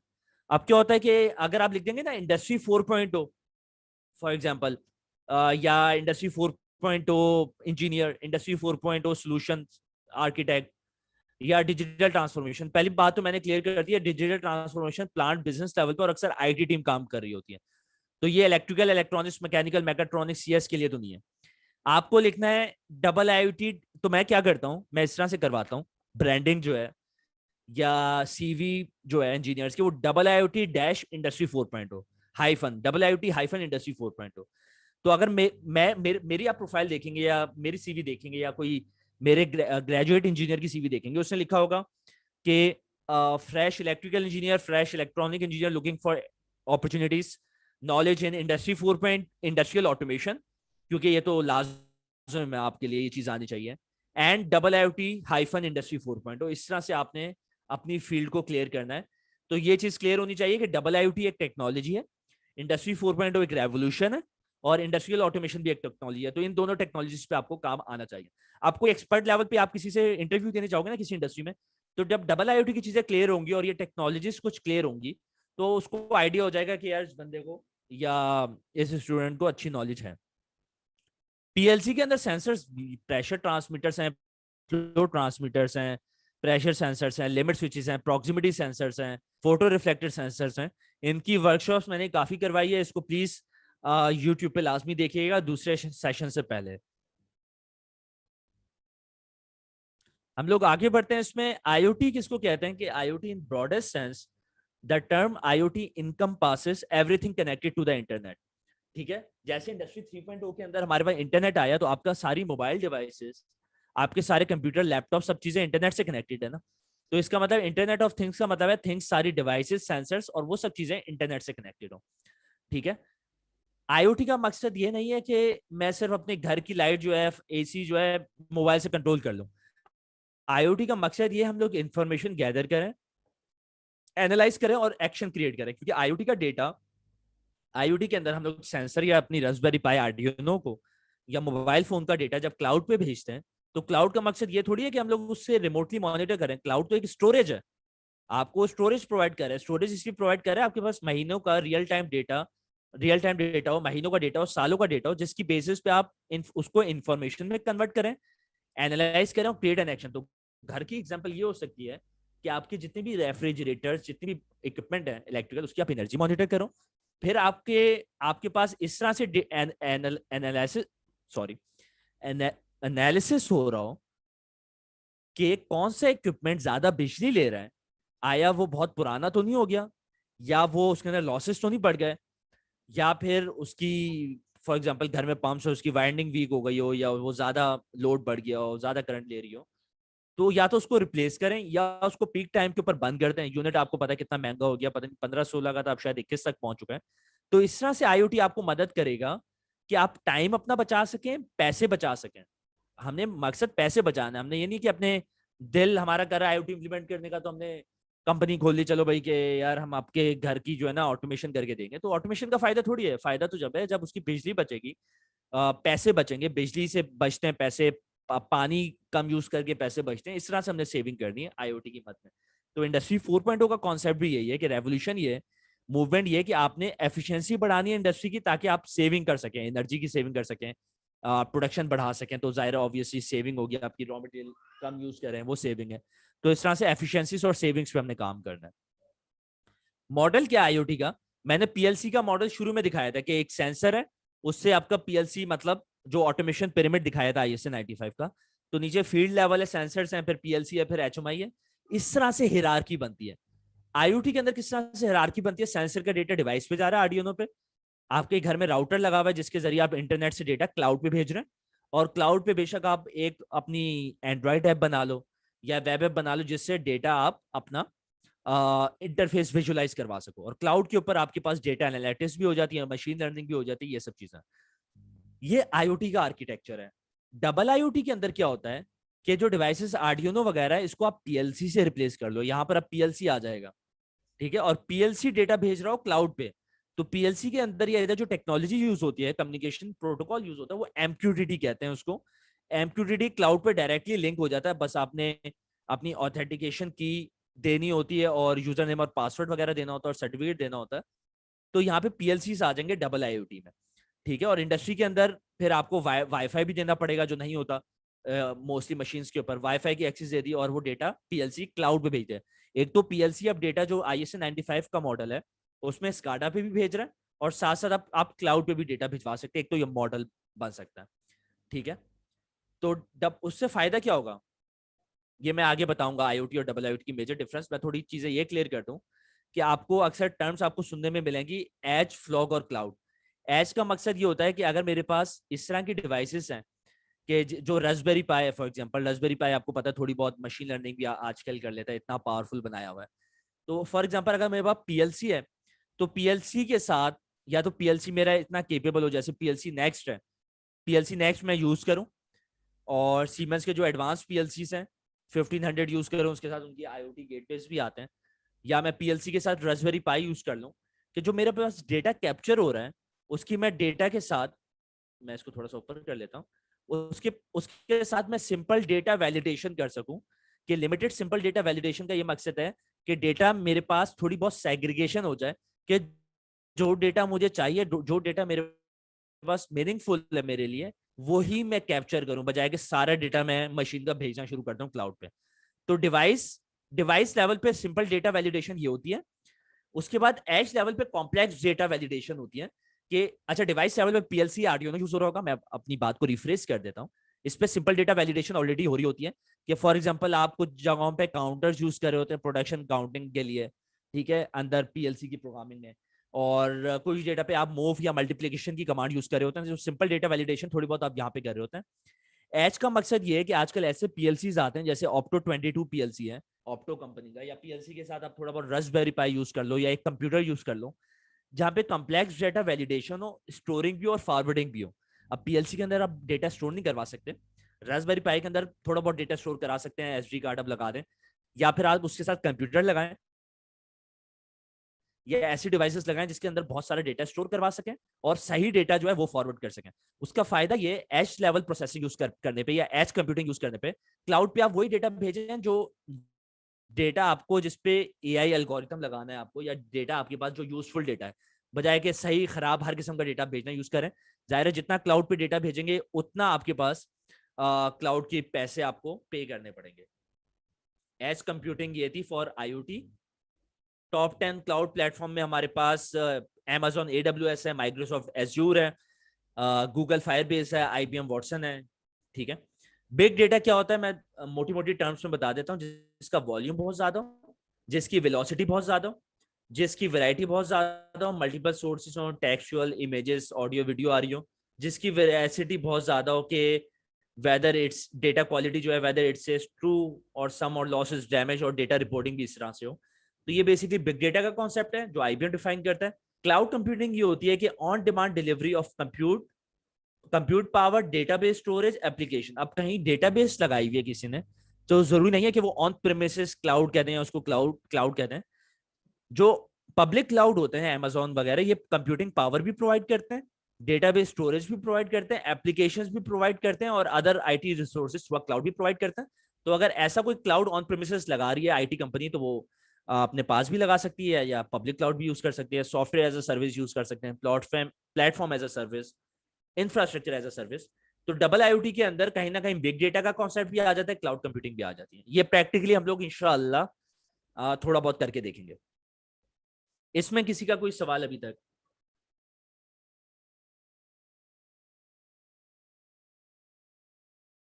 कुछ सवाल मैं ले लेता हूँ। Nowadays artificial intelligence is more valuable, or other engineering fields are more valuable because AI uh, AI is bachelor in science but not bachelor in engineering Pakistan। देखो, AI मैंने बताया एक सबसेट है इंडस्ट्री 4.0 का। अगर आपको इंडस्ट्री 4.0 इंजीनियर बनना है या डबल आईओटी इंजीनियर बनना है, तो फिर तो आपको इंडस्ट्रियल ऑटोमेशन, आईओटी, एआई और क्लाउड, ये चारों चीजें आ रही होंगी। मेरे ख्याल से बैचलर्स एआई में नहीं करना चाहिए, क्योंकि एआई एक, समझो कि एक सब फील्ड है कंप्यूटर साइंस की। अगर आपको प्रोग्रामिंग या एआई सीखनी है तो आप कंप्यूटर साइंस में करो और साथ साथ एआई उसके अंदर स्टडी करो। और या स्पेशलाइजेशन करनी है तो फिर मास्टर्स कर लो उसमें, बजाय कि आप बैचलर्स करो उसमें। ठीक है, तो इसके ऊपर अगर आपको ये, क्योंकि ये कुछ सवाल जो है ना, ये आपकी पर्सनैलिटी, जहनियत देखकर भी अक्सर मुझे गाइड करने पड़ते हैं जब मैं करियर काउंसलिंग करता हूँ। तो आप मुझसे ईमेल पे या लिंक्डइन पे कांटेक्ट कर सकते हैं, ताकि मैं ये आपकी कुछ चीजें क्लियर कर दूं। How much PLC next can be helpful in double IoT? PLC next अच्छा है, लेकिन मेरे ख्याल से सीमेंस जो है आपको यूज करना चाहिए। उसकी वजह ये कि स्टूडेंट लेवल पे सीमेंस यहाँ पे सस्ता मिल रहा है, 27,000 का मिलता है सीमेंस पीएलसी। उसके अंदर एमक्यूटीटी की लाइब्रेरीज भी आ गई है। उसके अंदर आप पाइथन की स्क्रिप्टिंग भी थोड़ी बहुत कर सकते हैं, एक्सटर्नल कुछ एपीआई यूज करके क्लाउड पे भी डेटा भेज सकते हैं। और सीमस ऑलरेडी इंडस्ट्रियल ऑटोमेशन में भी यूज हो रहा है। तो सीमस ऐसी चीज है जो इंडस्ट्रियल ऑटोमेशन और इंडस्ट्रियल आईओटी में दोनों यूज हो रहा है। और पीएलसी नेक्स्ट क्योंकि फेयरली न्यू है, तो वो मोस्टली डबल आईओटी में यूज हो रहा होता है। और उनका सॉफ्टवेयर पे अभी सिमुलेशन नहीं आई है, सीमस के सॉफ्टवेयर पे अभी सिमुलेशन भी है। तो मेरे ख्याल से पीएलसी नेक्स्ट को कुछ 6 महीने साल और लगेगा और बेहतर डेवलप होने में। ठीक है, लेकिन मैं किस लिए करवा रहा हूँ, क्योंकि मुझे फेनिक्स के साथ मेरी कोलैबोरेशन है, पार्टनरशिप है। तो वो प्रोफेशनल लेवल पे बहुत अच्छा है कि मेरी एंग्रो से एक दफा बात हुई थी।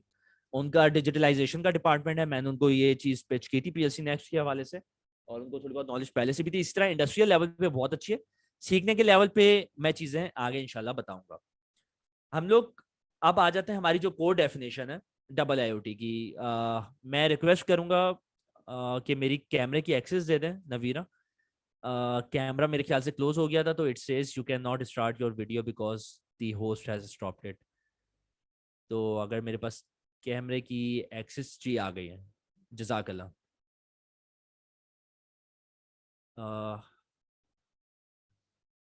Thank you for the support. क्योंकि जूम के लिए जो पीएफ कीट की टीम है उसने काफ़ी मुझे हेल्प आउट किया इस चीज़ में। अच्छा जी, हम लोग यूज़ करते हैं अब डबल आईओटी को समझते हैं। मैंने आईओटी बता दिया था। आईओटी की डेफिनेशन क्या थी? Internet of things, everything, every device connected to the internet. ठीक है, इसके अंदर क्या कॉन्सेप्ट है? डबल आईओटी के अंदर डबल आईओटी की ऑफिशियल डेफिनेशन क्या है? ये आईएसए कहता है। अच्छा, अब क्या होता है, डबल आईओटी पे हर बंदा, हर ऑर्गेनाइजेशन अपने हिसाब से बता रही है। हमें फॉलो करने हैं स्टैंडर्ड्स को।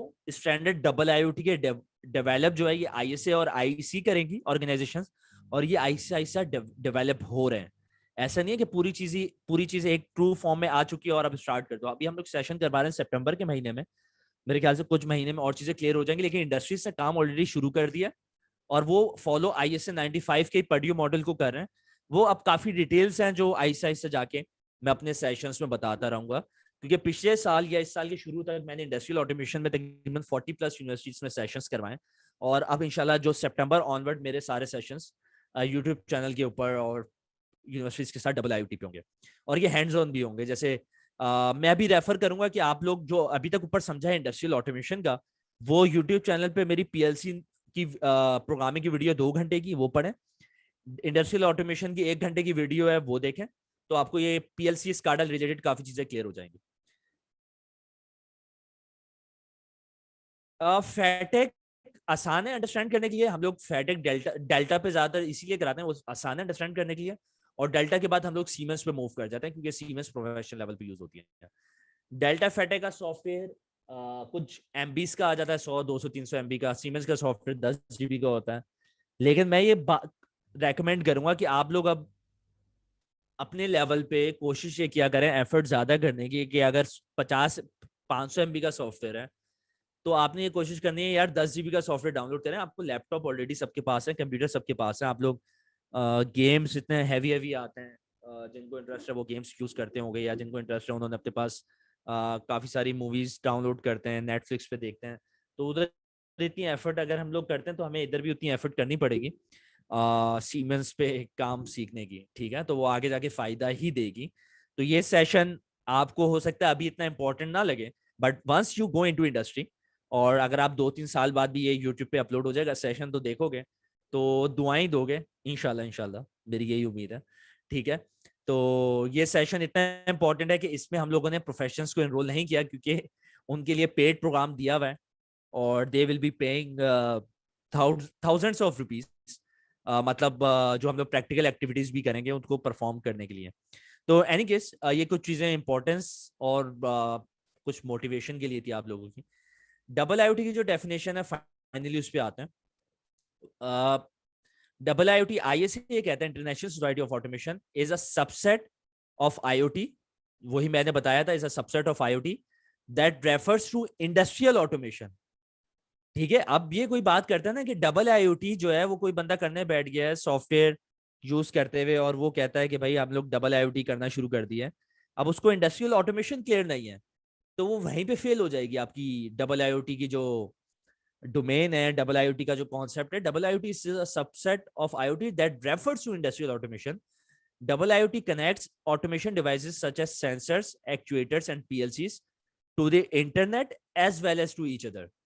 तो डबल आईओटी की सबसे इंपॉर्टेंट कॉन्सेप्ट वो है मशीन टू मशीन कम्युनिकेशन, कि एक मशीन दूसरी मशीन को खुद बताए कि आगे क्या करना है, ह्यूमन इन्वॉल्वमेंट साइड पे हो जाए। अभी क्या होता है कि एक मशीन ने कुछ डेटा दिया, वो हमने दूसरे सॉफ्टवेयर में मशीन में खुद फीड कर दिया, ये कॉन्सेप्ट हट जाएगा। पीएलसी, एचएमआई, स्काडा, क्लाउड, सब चीजें आपस में इस तरह से लिंक्ड हैं कि उसमें ह्यूमन इन्वॉल्वमेंट आपकी कम या खत्म हो गई है।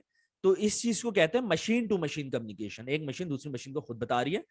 इसके अलावा डेटा इंटरनेट कनेक्टिविटी है, जैसे ना इतनी आसानी से मैं घर बैठ के मोबाइल फोन से वेब सर्वर के थ्रू सब चीजें देख रहा हूं, तो मेरे पास मशीन्स भी जब इंटरनेट से कनेक्ट होंगी, क्लाउड से कनेक्ट होंगी, तो इतनी आसानी से मैं मोबाइल फोन से अब अपनी इंडस्ट्री का, अपने लोगों का, अपनी इंडस्ट्री का, अपनी मशीन्स का, प्लांट्स का डेटा देख सकता हूँ। इतनी आसानी हमें चाहिए। जैसे वेबसाइट HTTP प्रोटोकॉल यूज करते हैं ना हम लोग, http://google.com, कुछ भी सर्च कर लिया कि यार आज का कराची का टेम्परेचर इसी तरह है, तो डबल आईओटी से ऐसा गूगल हमें बनाना है, ऐसी टेक्नोलॉजी, ऐसा सिस्टम हमें बनाना है कि मैंने अपनी मोबाइल खोला और मैं बोलूं यार कि मैंने वॉइस असिस्टेंट यूज किया, कि सीरी या जो भी गूगल यूज करते हैं, कि hey Google what is the production of my machine, what is the temperature और what is the status of my main motor of machine 1।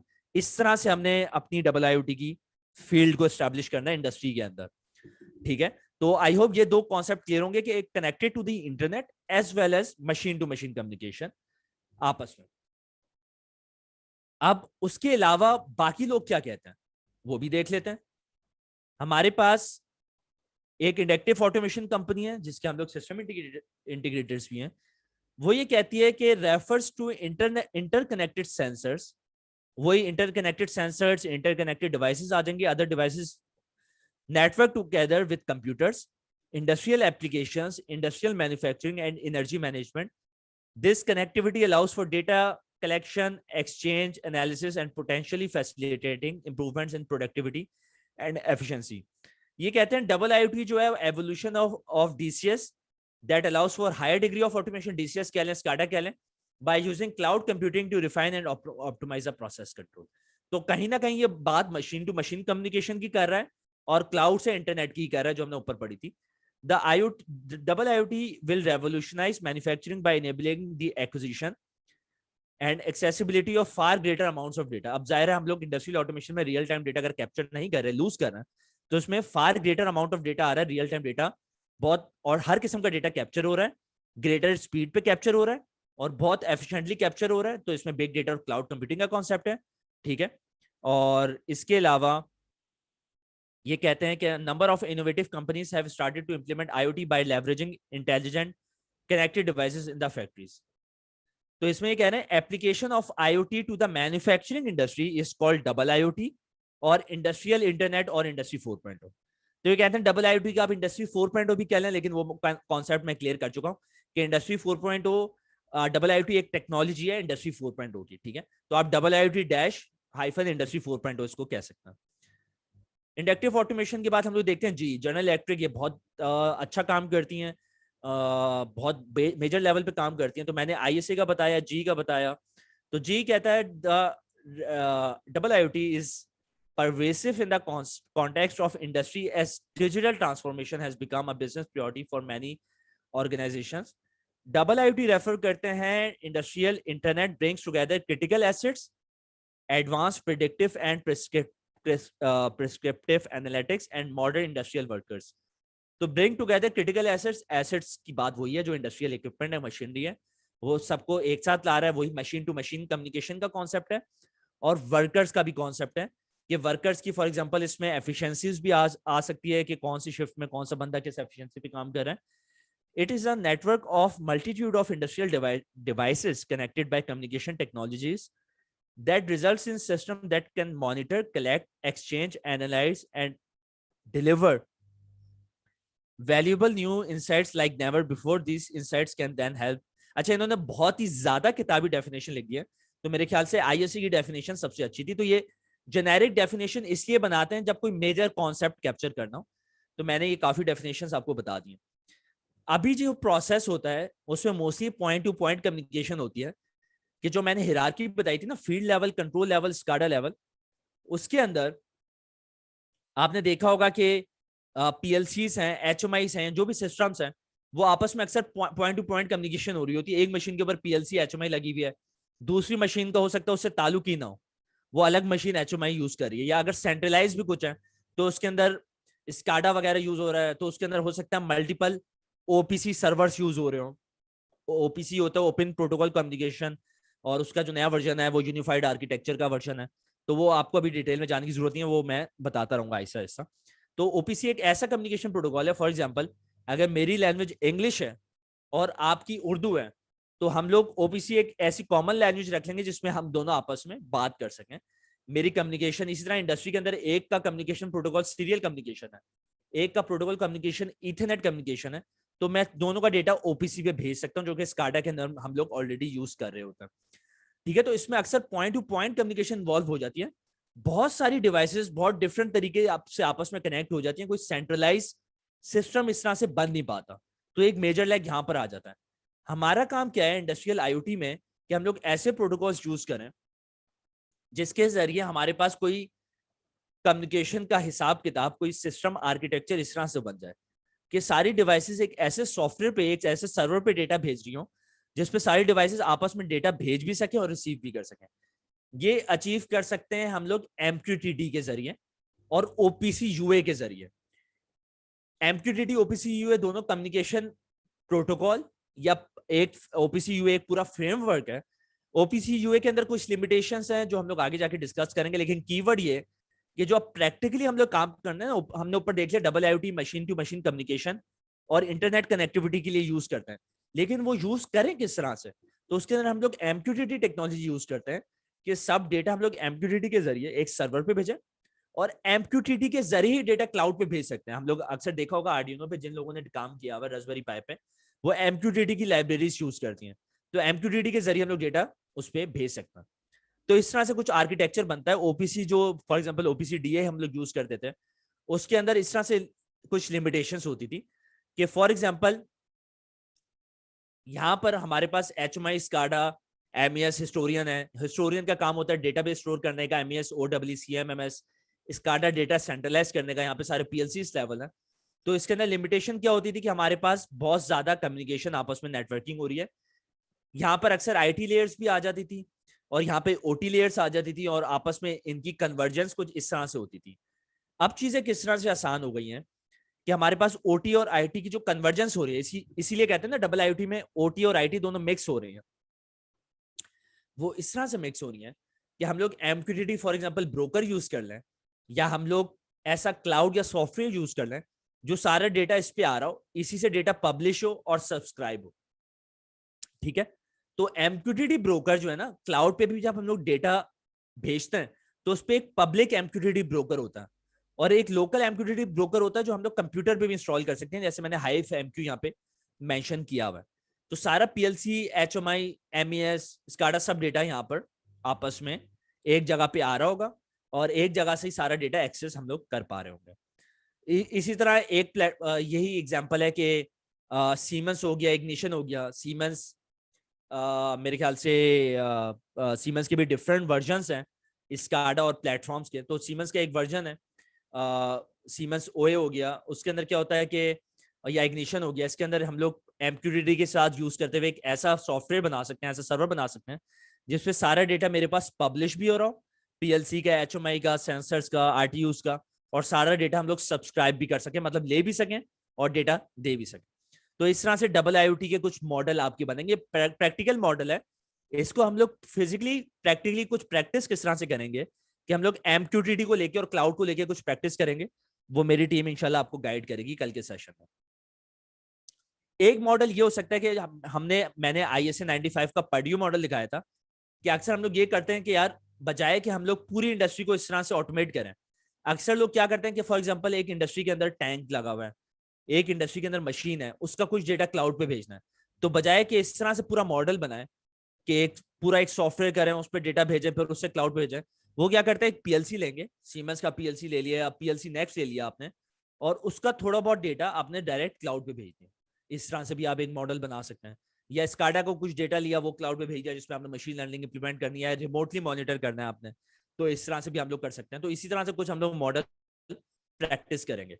अगर आपको जो चीजें है ना की टेक्नोलॉजी, अगर आपको PLC, HMI, स्काडा की कुछ बेसिक नॉलेज मिल जाए, आपको MQTT की कुछ क्लाउड की कुछ बेसिक नॉलेज मिल जाए, तो आप ये वाला फ्रेमवर्क भी कुछ पूरा फॉलो कर सकते हैं, ये वाला फ्रेमवर्क भी फॉलो कर सकते हैं, ये वाला मॉडल भी फॉलो कर सकते हैं। अच्छा, आर्किटेक्चर किस तरह से बनता है? हम लोग सीमेंस के अंदर, PLCs के अंदर या HMI लेवल पे टैग्स यूज करते हैं। टैग्स क्या होते हैं? अगर आप PLC का पता हो कि इनपुट्स के ऊपर X0, X1, X2, आउटपुट के ऊपर Y0, Y1, या फिर हम लोग यूज करते हैं, अगर मैं इस पे लिख सकूं मेरे ख्याल से,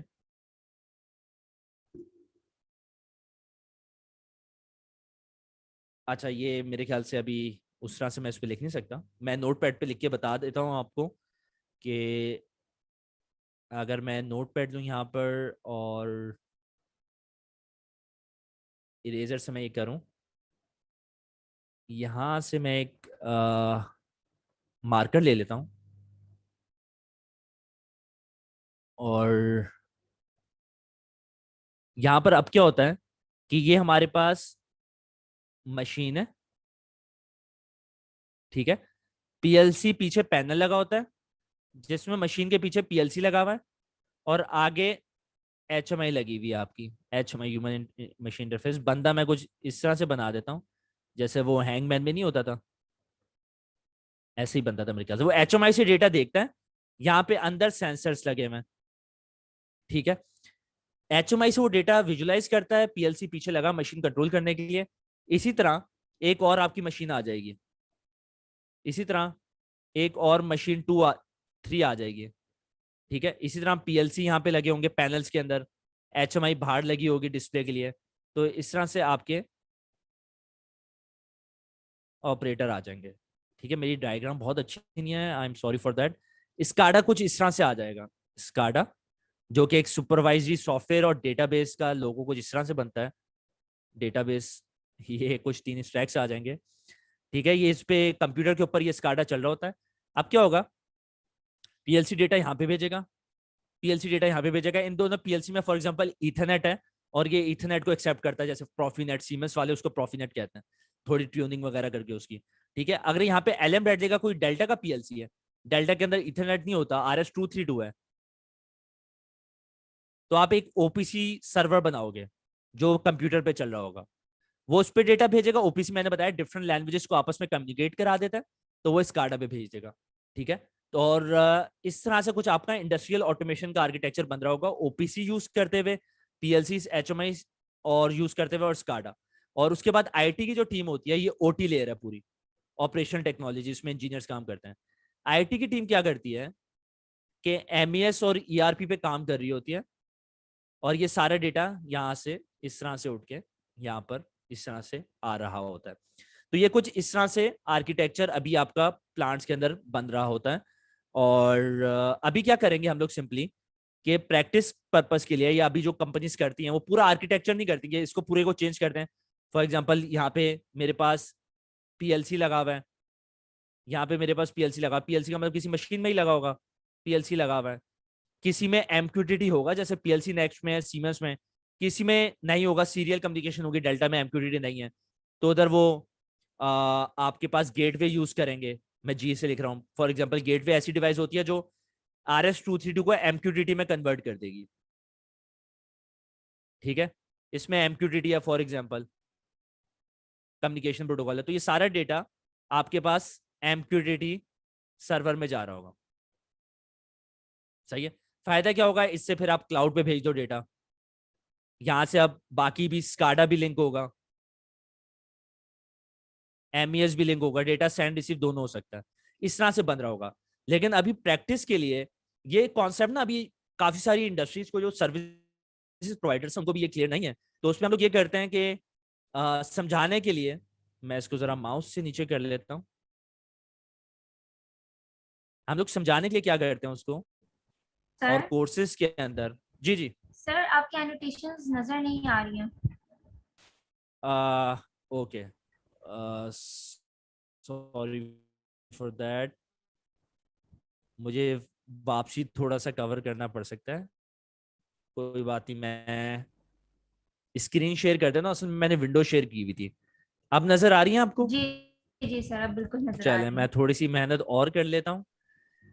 अभी हमारा किस तरह से लेवल होता है इंडस्ट्री 3.0 या इंडस्ट्रियल ऑटोमेशन में, कि हमारे पास मशीन है यहाँ पर,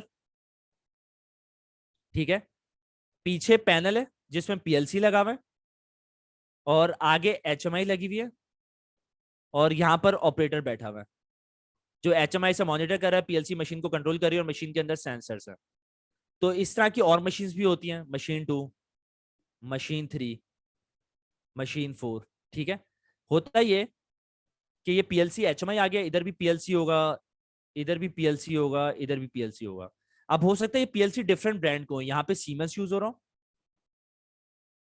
यहाँ पे एलन ब्रैडले यूज हो रहा हो, यहाँ पे डेल्टा यूज हो रहा हो। अब स्काडा अगर मैं सीमेंस का यूज कर रहा हूँ, ये सॉफ्टवेयर है स्काडा, ठीक है, ये हो सकता है इससे प्रॉफिनेट, जो इथरनेट की एक समझो कि इथरनेट के ऊपर ही चलता है, TCP/IP के ऊपर प्रॉफिनेट कहते हैं, उसके जरिए ये डायरेक्टली यहाँ पे स्काडा पे लिंक हो जाए।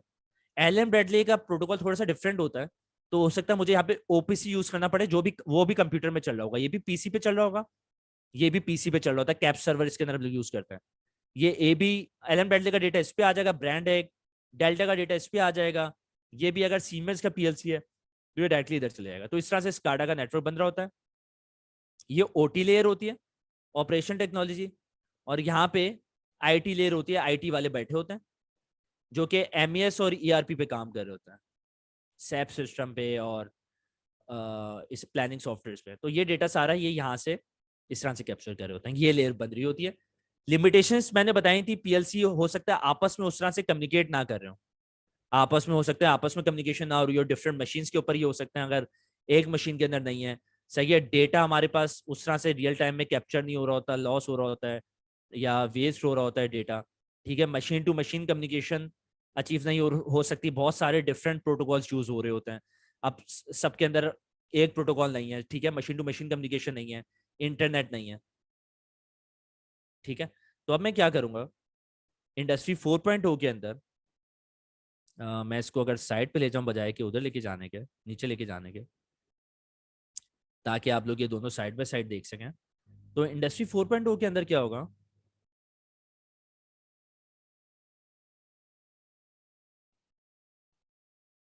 इंडस्ट्री 4.0, अब इसके अंदर क्या आएगा कि मैंने एक तो जितने भी पीएलसी है ना, जितनी भी मशीन्स है, उनके अंदर मैंने कोशिश ये करनी है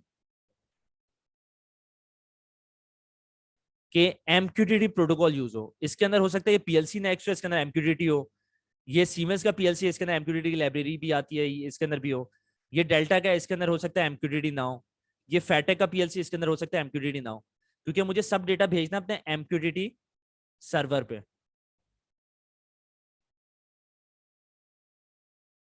सही है, तो मैं क्या करूंगा इसमें,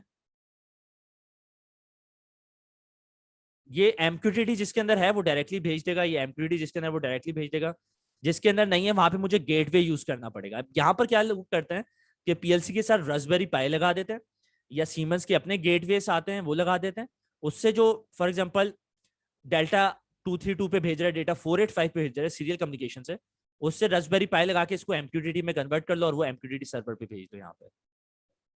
इसी तरह PLC से डेटा यहाँ पर भी गेटवे लगाकर और यहाँ पर MQTT भेज दो, और MQTT पे आपका स्काडा के अंदर अब MQTT आने लग गया है, MES के अंदर भी काफी सारों में आ गया है, ERP के अंदर अपने कनेक्टर्स होते हैं लेकिन वो IT वाले यहाँ पर लिंक कर लेते हैं उसको।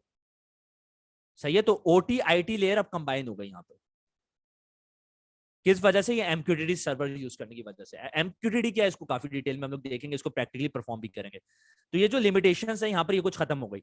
MQTT के अलावा यहाँ पर और इस आर्किटेक्चर में सीमेंस वाले OPC UA भी यूज करते हैं।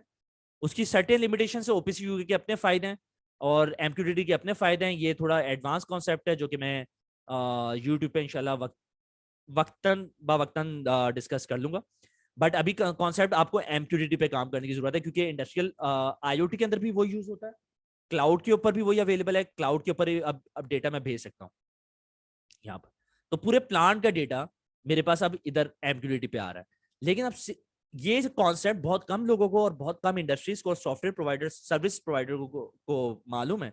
ये कॉन्सेप्ट बाहर यूज हो रहा है, बाहर की इंडस्ट्रीज में जिनके साथ मेरा ताल्लुक है, जिन लोगों से मैंने ट्रेनिंग्स ली है, जिनके साथ मैंने प्रोजेक्ट्स किए, वो ये बाहर कॉन्सेप्ट यूज ऑलरेडी कर रहे होते हैं डिफरेंट इंडस्ट्रीज के अंदर। इंडस्ट्री 4.0 की टर्म भी automotive industry, industry 3. German industry से उठी थी।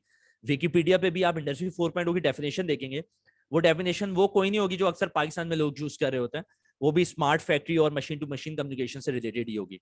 तो इसमें आप क्या हो गया, machine to machine communication easily use कर सकते हैं, सब में सेम प्रोटोकॉल MQTT यूज हो रहा है, इंटरनेट भी आ गया सब में। MQTT है DNS के जरिए, MQTT और DNS के जरिए हम लोग, DNS नेटवर्किंग की एक टर्म है, उसके जरिए हम लोग इंटरनेट कनेक्टिविटी भी कर लेते हैं।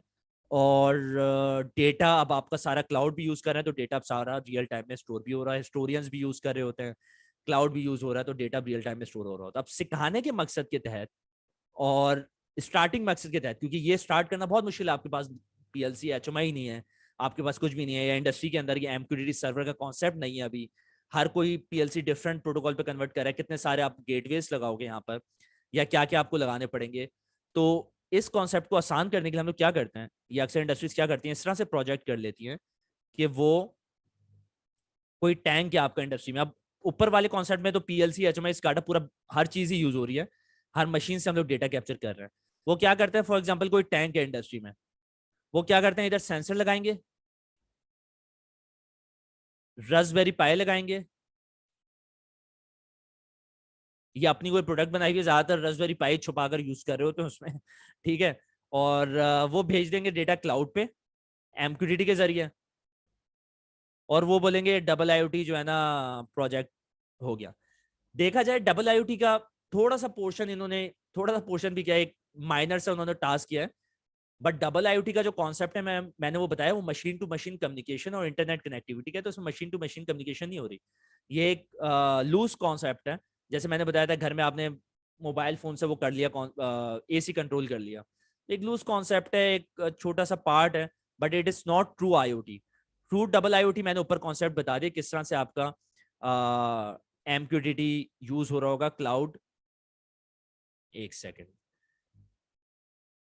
ऊपर मैंने यहाँ पर बता दिया MQTT सर्वर यूज होते हुए सारा डेटा आपका एक सर्वर पे मौजूद होगा और क्लाउड पे जा रहा होगा। तो ये कॉन्सेप्ट भी रास्पबेरी पाई यूज करते हुए IoT के अंदर, क्योंकि PLC यूज होंगे, ISA कहता है PLC यूज करने आपने, रास्पबेरी पाई एक उस तरह से कंट्रोल डिवाइस नहीं है, मॉनिटरिंग के लिए आप थोड़ा बहुत सीखने के लिए आप यूज कर सकते हैं। तो हम लोग क्या करेंगे, अपना समझने के लिए या हम लोग कोई प्रोजेक्ट करने के अंदर स्टार्ट इंडस्ट्री में किधर से लेंगे, एक PLC यूज करेंगे जिसके अंदर MQTT होगा और इंटरनेट होगा, DNS होगा, उप्स सॉरी, ये थोड़ा मुश्किल है, मैं डिजिटल टैबलेट यूज कर रहा हूँ, माउस यूज नहीं कर रहा, तो इस पर मुझे इतनी प्रैक्टिस नहीं है। तो ऐसा पीएलसी यूज करेंगे, इसके जरिए डेटा हम लोग क्लाउड पे भेज देंगे। ठीक है, तो अब होगा ये कि डेटा स्टोर भी हो रहा है क्लाउड के ऊपर, आप एआई भी लगा सकते हैं। ठीक है, क्लाउड के ऊपर डेटा स्टोर भी हो रहा है, एमक्यूटीटी भी यूज हो रहा है, क्लाउड के ऊपर ही एमक्यूटीटी ब्रोकर होता है, क्लाउड के ऊपर भी होता है या कंप्यूटर के ऊपर भी आप कर सकते हैं। कंप्यूटर के ऊपर अपना क्लाउड उस तरह से सर्विस बनाना चाह रहे हैं तो लोकल एमक्यूटीटी ब्रोकर भी यूज कर सकते हैं। तो इस तरह से भेजते हैं। और हम लोग सेशन में प्रैक्टिस करने के लिए क्या करेंगे, अब आपको समझ आ गया होगा कि एमक्यूटीटी, इंटरनेट और क्लाउड कितना इंपॉर्टेंट। हम लोग क्या करेंगे, एमक्यूटीटी का सॉफ्टवेयर यूज करेंगे, उससे डेटा क्लाउड पे भेजेंगे। तो हम लोगों ने अगर इतना काम भी कर लिया अपने सेकंड सेशन में, तो हमें कॉन्सेप्ट क्लियर हो जाएगा कि एमक्यूटीटी किस तरह से यूज होता है और क्लाउड किस तरह से यूज होता है। यहाँ पर हम लोग इंटरनेट भी यूज कर रहे होंगे ऑब्वियसली, और हो सकता है पाइथन या नोड-रेड हम लोग इसमें यूज करें, प्रोग्रामिंग भी यूज हो रही होगी। तो क्योंकि आपके पास हार्डवेयर नहीं होगा, तो इस तरह से हम लोग सीखने के लिए कर सकते हैं। आईबीए के अंदर भी हम लोग इस तरह से करवा रहे होता है। तो कॉन्सेप्ट डबल आईओटी का पूरा आर्किटेक्चर ये वाला है जो ऊपर मैंने बनाया। मुझे यहाँ पे थोड़ा सा हाईलाइटर ले लेता हूं मैं, सॉरी।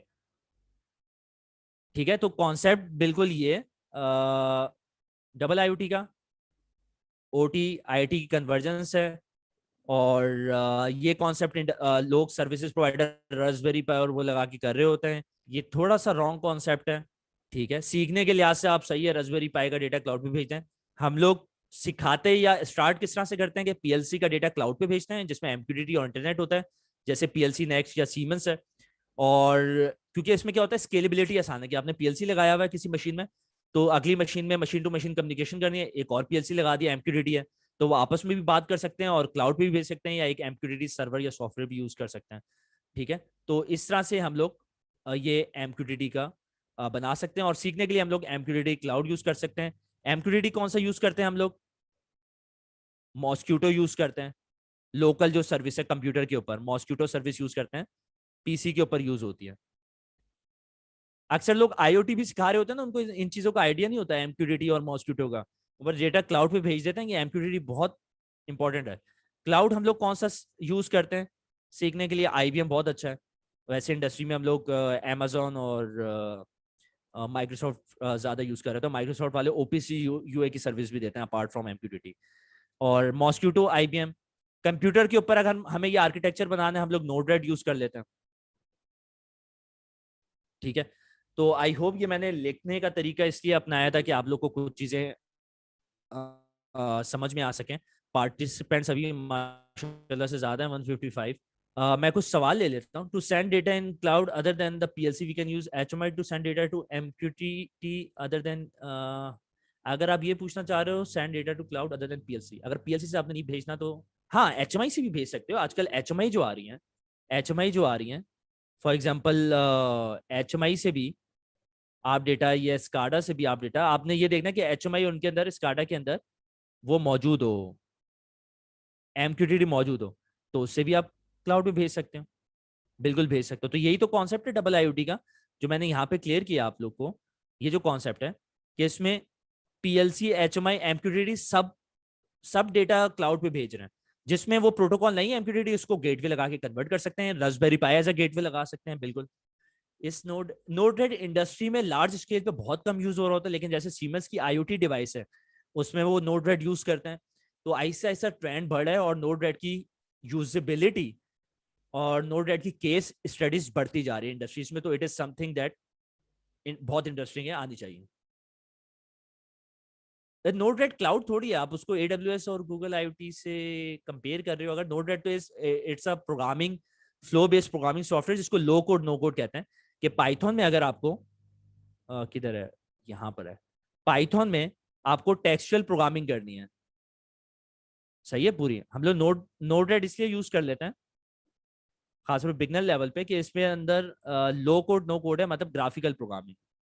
तो नोड-रेड का मकसद तो ये यूज करने का, और ये आईबीएम के ऊपर भी सर्विस होती है। गूगल आईओटी कम है इंडस्ट्रीज के अंदर, क्योंकि अगर सीमेंस की एग्जांपल देखें, जनरल जी की एग्जांपल देखें, तो मोस्ट प्रेफरेंस ज्यादातर एडब्ल्यूएस पे होती है। ये कॉन्सेप्ट जरा एडब्ल्यूएस के ऊपर हमने प्रिडिक्टिव मेंटेनेंस और ये कुछ चीजें की हैं, तो AWS कुछ चीजें ऐसी प्रोवाइड करता है जो इंडस्ट्री रेलिवेंट बहुत ज्यादा है, ठीक है। और ग्रीन ग्रास की OWS की सर्विस है, वो हम लोग PLC नेक्स्ट के ऊपर रन कर सकते हैं, लिनक्स बेस्ड डिवाइसेस के ऊपर रन कर सकते हैं। तो ये कॉन्सेप्ट जरा आगे का है। गूगल IoT कम यूज करते हैं इंडस्ट्री में। मैं जिन इंडस्ट्रीज की बात कर रहा हूँ वो ऑटो प्रोसेस मैन्युफैक्चरिंग और इस तरह की इंडस्ट्रीज में। ब्लॉकचेन का कॉन्सेप्ट अभी बहुत कम एग्जांपल्स हैं, कुछ जर्मन इंडस्ट्री की एग्जांपल्स हैं कि जो ट्रांजैक्शंस आपकी होती हैं कि मशीन ने कोई प्रोक्योर करना है पार्ट, मशीन को रखता है प्रेडिक्टिव उस पर अप्लाई की हुई है, कोई मोटर खराब होने वाली है, कोई चीज खराब होने वाली है, तो ब्लॉकचेन ट्रांजैक्शंस के थ्रू ऑर्डरिंग कुछ हो जाए चीजों की, ठीक है। और इनक्रिप्शन वाली बात भी है, लेकिन मेरे सामने केस स्टडीज बहुत कम है ब्लॉकचेन की अभी फिलहाल। तो मेरे ख्याल से जो चीजें इंपॉर्टेंट है पहले हम लोग उससे स्टार्ट लें, IoT, machine to machine communication, PLC HMI वगैरह, AI, और उसके बाद ऐसा करें। प्राइवेसी क्लाउड के ऊपर अपनी इनहेरेंटली मौजूद है, MQTT की अपनी इनहेरेंटली मौजूद है। डिवाइसेस को हमने प्रोग्रामिंग मोड पे नहीं रखना पड़ता, रिमोट मोड पे नहीं रखना पड़ता ताकि कोई एक्सेस ना कर ले, हमें रन मोड पे रखना पड़ता है। तो हर चीज में कुछ ना कुछ सिक्योरिटी मौजूद है ताकि हम लोग सिस्टम को सिक्योर कर सकें। और सिस्टम पहले आप लोग कर तो लो, आप लोग को पहले ही सिक्योरिटी की इतनी फिक्र हो गई है माशाल्लाह से। मतलब अगर मैं तुम लोग से सिक्योरिटी का पूछूं, सबसे पहले जब साइबर सिक्योरिटी स्टार्ट करते हैं पहले तो बंदे को देखते हैं। अब तुम लोग हर जगह हर एरी गेरी वेबसाइट पे अपना यूजर नेम पासवर्ड दे देते हो। क्रेडिट कार्ड की ये समझ नहीं होती कि जिस वेबसाइट पे SSL इंक्रिप्शन नहीं है या उस तरह से सिक्योर नहीं है उस पर हम लोग क्रेडिट कार्ड की इन्फॉर्मेशन दे देते हैं। तो पहले तो बंदे के अंदर वो चीज देखी जाती है, क्योंकि अगर बंदे को मैंने एक्सेस दी है, वो अपनी एक्सेस ही किसी को दे देता है, वो ऐसी डिवाइस पे यूज कर लेता है, तो वो तो फिर सिस्टम कितना भी सिक्योर हो वो बंदा एज अ मतलब ब्रीच बन जाता है, ठीक है। तो ये चीज हो गई। प्रेजेंटेशन थोड़ी सी बाकी है, तो मैं बता ये रहा था यहाँ पे डेटा, हाँ बात जो शुरू हुई थी वो तो रह गई। टैग्स की बात शुरू हुई थी, जब PLC के अंदर टैग्स हम लोग यूज करते हैं, इसको मैं थोड़ा सा नीचे कर लेता हूँ। अच्छा ये नीचे, एक सेकेंड, ओके जा रहा है। PLC के अंदर हम लोग क्या करते हैं, PLC कोई भी यूज करते हैं ना, फॉर एग्जाम्पल मैं PLC डेल्टा की है तो उसमें जब इनपुट लगाते हैं हम लोग, फॉर एग्जाम्पल सेंसर लगाया है, तो उसका एड्रेस X0 होता है, या सीमेंस के अंदर I0.0 होता है। तो PLC के अंदर हम लोग उसको टैग का नाम दे देते हैं, इसको फॉर एग्जाम्पल ये एड्रेस है उसका, फिजिकल एड्रेस है, तो उसको नाम दे देते हैं फॉर एग्जाम्पल ये सेंसर 1। तो इसको टैग कहते हैं, ये सिंबॉलिक नेम होता है ह्यूमन लैंग्वेज की अंडरस्टैंडिंग के लिए, और ये एब्सोल्यूट एड्रेस होता है, ठीक है। जो ये सिंबॉलिक नेम देते हैं ये टैग्स इसको कहते हैं। तो OPC के अंदर मैंने एग्जांपल दी थी, इंडस्ट्री 3.0 का आर्किटेक्चर था, उसमें हम लोग टैग्स कहते थे। अब क्या कहते हैं हम लोग, कि हम लोग जब MQTT की बात करते हैं तो उसमें टॉपिक्स आ जाते हैं। फॉर एग्जाम्पल मैं कहता हूं machine/sensor 1। तो अब जो मेरा सेंसर है जो उधर PLC पे लगा हुआ था, इसका कर्सर जो है ना अक्सर मिसप्लेस हो जाता है, यहाँ पर लगा हुआ था। ये जो टैग मैंने नाम दिया था, अगर PLC यूज हो रहा है तो वो यही होगा, उसके अंदर टैग नेम यही होगा, लेकिन वो जब इस पे डेटा भेजेगा तो इस टॉपिक पे भेजेगा। तो PLC के अंदर मुझे अब ये टॉपिक मेंशन करना पड़ेगा, machine/sensor 1। तो इसी तरह अगर मेरे पास फॉर एग्जांपल मशीन लगी हुई है तो उसके अंदर सेंसर 1 है, फिर मशीन मेरे पास है, फिर सेंसर 2 है। तो इस तरह से टॉपिक बनते जाएंगे। टॉपिक लेवल हम लोग 5 से 6 रख रहे होते हैं अक्सर, क्योंकि वही मैं अभी बताता हूँ 5 से 6 क्यों रखते हैं। टॉपिक लेवल्स होते हैं, टॉपिक लेवल मेरे ख्याल से यहाँ से स्टार्ट होता है, कोई मुझे कंफर्म भी कर सकता है बाद में। 1 2 3 इस तरह से टॉपिक लेवल्स होते हैं। तो MQTT के अंदर पब्लिश सब्सक्राइब का कॉन्सेप्ट होता है कि डेटा यहाँ पे पब्लिश हो रहा है और यहाँ से PLC डेटा सब्सक्राइब भी कर सकता है, ठीक है। जहां से भी उसको करना जरूरत है, यहाँ पे तो वो डेटा भेज रहा है, ठीक है। तो ये MQTT का टॉपिक्स का और पब्लिश सब्सक्राइब का ये कॉन्सेप्ट है। और इसके अंदर ये लाइन स्ट्रक्चर या हिरार्की इस तरह से कुछ बन जाती है कि आपकी कंपनी है, कंपनी का सारा डेटा, साइट का डेटा इधर आ रहा होगा, साइट मतलब एक पूरा प्लांट है आपका, एरिया जो है मतलब एक पूरा प्रोडक्शन एरिया, उसका डेटा यहाँ पे, लाइन का डेटा यहाँ पर, एक प्रोडक्शन लाइन है, वर्क सेल है फॉर एग्जांपल, उसके अंदर एक मशीन प्रोडक्शन लाइन के अंदर एक यूनिट है उसका ये, उसके अंदर एक मोटर लगी हुई है उसका यहाँ पे डेटा, और मोटर के अंदर कोई सेंसर लगा हुआ उसका डेटा यहाँ पे। तो इस तरह से पूरा स्ट्रक्चर आपका बन रहा होगा। तो ये 6 से 7 टॉपिक लेवल्स हम लोग यूज कर रहे होंगे। इसको लॉजिकल ऑर्गेनाइजेशन कहते हैं, इंडस्ट्रियल ऑटोमेशन। ये ISA 95 की हिरार्की है, तो मॉडल वही है इंडस्ट्री 3.0 का। उसकी हिरार्की यूज करते हुए हम लोग MQTT का कॉन्सेप्ट यूज करते हुए इस तरह से हम लोग इंडस्ट्री 4.0 का कॉन्सेप्ट इंप्लीमेंट कर रहे हैं। फीचर्स क्या है? अब डबल IoT की थ्योरेटिकल चीजें, तो ये मैं टैबलेट अपनी रख देता हूँ। ये इस तरह की कुछ टैबलेट में यूज कर रहा हूँ, असल में इस पे डिस्प्ले नहीं है तो जरा मुश्किल हो जाता है। फीचर्स क्या? डबल IoT के साइबर फिजिकल सिस्टम है, MQTT इनेबल डिवाइसेस हैं, या एज ऑन नेटवर्क नोड्स मेरे ख्याल से इसको कहते थे, सही है, एज नोड्स आप कह लें, edge on network. Machine to machine communication हमने समझ लिया, MQTT हमने देख लिया। यूनिफाइड नेम स्पेस का कॉन्सेप्ट हमने यही है कि MQTT एक ही सॉफ्टवेयर पे हर किस्म की डिवाइस का हर किस्म का डेटा आपके पास आ रहा हो। एज कंप्यूटिंग हमने देख लिया कि थोड़ी बहुत डेटा स्टोरिंग फॉरवर्डिंग हम लोग ऐसे PLCs हों या ऐसे कंप्यूटर्स हों जो उधर रखे हों, ये स्टोरिंग फॉरवर्डिंग हम लोग करवा रहे हो, डेटा वैलिडेशन करो और फिर डेटा क्लाउड पे भेजें। OT-IT कन्वर्जन हमने देख लिया, AI और क्लाउड कंप्यूटिंग हमने थोड़ी बहुत समझ ली है। इंटरऑपरेबिलिटी यही है कि हर किसी डिवाइस में सेम किस्म के, जैसे MQTT सेम किस्म के प्रोटोकॉल्स यूज हो रहे होंगे तो वो आसान हो जाएगी। रिमोट वर्कफोर्स होके आपके पास, जैसे आजकल पैंडेमिक में 50% वर्कफोर्स हो गई थी, तो वर्कफोर्स आपकी रिमोटली घरों से काम कर रही हो। इंडस्ट्री में भी, सॉफ्टवेयर हाउसेज में तो ईजी है, तो इंडस्ट्री में भी इस तरह से। सॉफ्टवेयर हाउसेज में किस तरह से ईजी है? इंडस्ट्री 3.0 की टेक्नोलॉजी यूज हो रही है, HTTP यूज हो रही है, एप्स यूज हो रही है जिसके जरिए आप कर रहे हैं। इंडस्ट्री 4.0 में MQTT और इंटरनेट और इस तरह से हम लोगों ने यूज करनी है चीजें के रिमोट वर्कफोर्स हमारी भी तैयार हो सके। सिक्योरिटी हमने TLS यूज करना है, उसके अंदर इनबाउंड पोर्ट्स हम लोगों ने जो पोर्ट जरूरत है उसी को फायरवॉल से हम लोग फायरवॉल के थ्रू हम लोग उसको करें, एक्सेस लें। कंपोनेंट्स क्या? आपसे पूछता है डबल IoT के कंपोनेंट्स क्या होते हैं? Intelligent sensor devices MQTT enabled, wireless gateways wifi हो, वायरलेस गेटवेज हो, डेटा एनालिटिक्स हो, एज कंप्यूटिंग या फॉग कंप्यूटिंग में एप्लीकेशंस MQTT वगैरह की हो, क्लाउड हो, पब्लिक भी हो सकता है, Amazon या AWS वगैरह ये चीजें, लेकिन इंडस्ट्री ऑन प्रेमिसेस भी बनाती है, प्रेफरेंस इसको दी जाती है। AI for predictive maintenance and future trends. तो कंपोनेंट्स ये होगा डबल IoT के। IT OT की थोड़ी डेफिनेशन है, OT refers to operation of physical processes, machine drives and so on, सही है। IT refers to enterprise system that is stored processes, तो इसमें ERP लेवल आ रहा था, इसमें PLC SCADA लेवल आ रहा था। Advancement in double IoT technology enable IT OT convergence industrial automation by taking business performance to a new level. ये हम लोग चीज डिस्कस कर चुके हैं। Double IoT solutions collect data from field equipment, ये चीज हम लोग बात कर चुके हैं। डबल IoT प्रोटोकॉल के अंदर MQTT और OPC UA machine to machine communication establish कर सकते हैं। दोनों के अपने फवायद हैं और अपने नुकसान हैं, तो हमें वो देखते हुए यूज करना है। EON का मतलब है एज ऑफ नेटवर्क डिवाइसेस होती हैं, ऐसी डिवाइसेस जो हमें डेटा MQTT के जरिए भेज सकें, MQTT प्रोटोकॉल के जरिए कम्युनिकेट करवा सकें दूसरी मशीन के साथ और क्लाउड पे भेज सकें। कुछ प्लेटफॉर्म्स है, इग्निशन है, सीमेंस ओ है, फैक्ट्री स्टूडियो है, double IoT platform host, MQTT broker जो है, हाइफ MQ है, EMQX है, इंटेलिजेंस हब है जो डिफरेंट प्रोटोकॉल्स को MQTT में कन्वर्ट करता है, हाई बाइट IO हब है, MQTT इनेबल्ड PLC है, PLC नेक्स्ट है, ऑप्टो 22 है, सीमेंस है। MQTT के अंदर भी डिफरेंट टाइप्स है, MQTT वेनिला है 3.1.1, MQTT 5 है, MQTT स्पार्क प्लग भी है।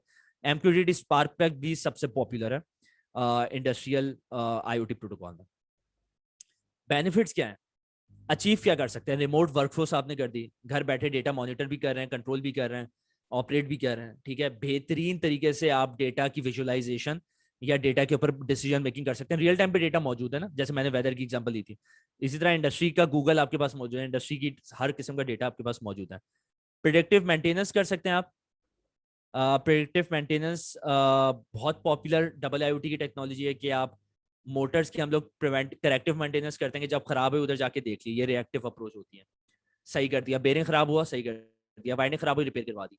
मोटर के अंदर हम लोगों ने प्रिवेंटिव मेंटेनेंस कर दिया, तो कंडीशन बेस्ड करनी है कि हमने कुछ सेंसर्स लगा दिए कि टेम्परेचर और कुछ हाई होता है तो हमें पता चल जाता है कि यार चलो इसकी मेंटेनेंस कर लेते हैं। लेकिन ह्यूमन ही डिसीजन ले रहा है, मतलब ह्यूमन खुद डेटा देख रहा है और खुद इंफॉर्मेशन उसको कन्वर्ट करके डिसीजन ले रहा है। या फिर टाइम बेस्ड मेंटेनेंस कर देते हैं कि एक सर्टेन टाइम के बाद 2 साल बाद हमें पता है कि बेरिंग खराब होता आ रहा है, तो हम लोग अब 1.5 साल में चेंज कर देते हैं। प्रिडिक्टिव में क्या है कि हम लोग सेंसर्स, टेम्परेचर, वाइंडिंग के सेंसर्स, टेम्परेचर वगैरह के सेंसर्स, वाइब्रेशन के सेंसर्स लगा दिए हैं और इस तरह के सारे सेंसर्स लगा दिए। अब हमें पास्ट प्रेजेंट का डेटा भी मौजूद है और मशीन लर्निंग यूज कर रहे हैं, फॉर एग्जांपल एक प्रॉफिट मॉडल आता है मशीन लर्निंग में, हम लोग अक्सर यूज करते हैं, या इस तरह के डिफरेंट मॉडल यूज करते हैं, सुपरवाइज लर्निंग के मॉडल्स हैं, उसको यूज करते हुए हम लोग देखते हैं कि अब जो है कब मेरी मोटर की वाइंडिंग खराब हो सकती है, उससे पहले मैं मेंटेनेंस कर लूं, या कब मुझे मेंटेनेंस करनी चाहिए। तो अब आपको मशीन खुद बता रही है, ठीक है। तो ये प्रेडिक्टिव मेंटेनेंस का कॉन्सेप्ट है। इसको मैं डेटा क्लाउड पे अपने कंप्यूटर पे डेटाबेस बना के उसी पे पाइथन लगा के मशीन लर्निंग कर सकता हूँ, या क्लाउड पे डेटा भेज के क्लाउड पे ही मशीन लर्निंग कर सकता हूँ, उधर भी मॉडल्स अवेलेबल होता है। Machine to machine communication enable कर रही है, बेनिफिट्स डबल आईओटी का पता है, एमक्यूटीटी के जरिए और इंटरनेट के जरिए क्लाउड पे भी डेटा भेज रही है, और प्रोडक्टिविटी आपकी इंक्रीज हो रही है। तो डबल आईओटी इंप्रूव करेगी आपकी connectivity, efficiency, scalability, time savings and cost savings. Double IoT vendors कौन से? इंडक्टिव ऑटोमेशन है, हाई बाइट है, हाई एमक्यू है, एबीबी एजिलिटी है, सीमेंस अपना माइंडस्फीयर का प्लेटफॉर्म देता है, जी अपना प्रिडिक्स का देता है। डबल आईओटी एंटरप्राइज एप्लीकेशंस क्या है? डिजिटलाइजेशन है, प्रिडिक्टिव डिजिटलाइजेशन है, कि पूरा आपने पेपर वर्क जो है वो सारा डिजिटलाइज हो गया, सब चीजें आपको टैबलेट्स, मोबाइल सॉफ्टवेयर में मौजूद है। डिजिटल ट्विन का मकसद ये कि जो भी HMIs या स्काडा हम लोग यूज कर रहे हैं, अब डबल आईओटी विजुअलाइजेशन कुछ इस तरह से हो रही है कि आपके पास सारा जो डेटा है, मैं इसको वापसी वो कर लेता हूं, ओके। आपके पास जो सारा डेटा है अब,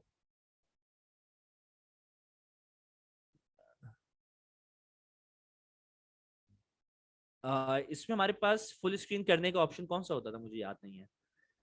एनीवेज, हमारे पास अब जो सारा डेटा है वो इस तरह से मौजूद है कि हमारे पास पूरी मैन्युफैक्चरिंग की एनिमेशन आ रही है कि कौन सी प्रोडक्ट कहाँ पर है, कितने उस पर रन हो रही है, किस तरह से प्रोसेस हो रही है, मतलब किस प्रोसेस में किस स्टेज पे। तो ये डिजिटल ट्विन हम लोग बना रहे हैं। प्रेडिक्टिव मेंटेनेंस है, रिमोट मॉनिटरिंग है, डेटा मैनेजमेंट एंड एनालिटिक्स है, और एसेट मॉनिटरिंग है, ठीक है। तो ये सारे कॉन्सेप्ट है हमारे पास। इसके अलावा मेरा अनफॉर्चुनेटली माउस जो है वो काम नहीं कर रहा। अगर मुझे कोई बता दे माइक ओपन करके जी कि सर। फुल स्क्रीन हम लोग किस तरह से करते हैं पावर पॉइंट में। सर ये नीचे जो आपके पास थर्ड ऑप्शन है वहां से। अब मेरा माउस काम नहीं कर रहा। मैं माउस को असल में मूव नहीं कर पा रहा अपने, फॉर सम रीजन। मैं अच्छा हाँ। टैबलेट टैबलेट यूज करके देख लेता हूँ, मेरे ख्याल से टैबलेट से मैं उसको कंट्रोल कर सकता हूँ अपने माउस को। सही है, चलो ये फायदा हो गया टैबलेट लगाने का, थैंक यू। ठीक है। अच्छा जी, तो ये उसकी एप्लीकेशन थी। इसके अलावा अगर मैं देखूं तो स्टार्ट किस तरह से लेंगे हम लोग डबल आईओटी में? बॉटलनेक्स फाउंड करेंगे कि इंडस्ट्री के पास असेसमेंट करेंगे, मैच्योरिटी असेसमेंट करेंगे, उसके पास इंटरनेट है नहीं है, क्लाउड है नहीं है, ऑन प्रेमिसेस या पब्लिक्स।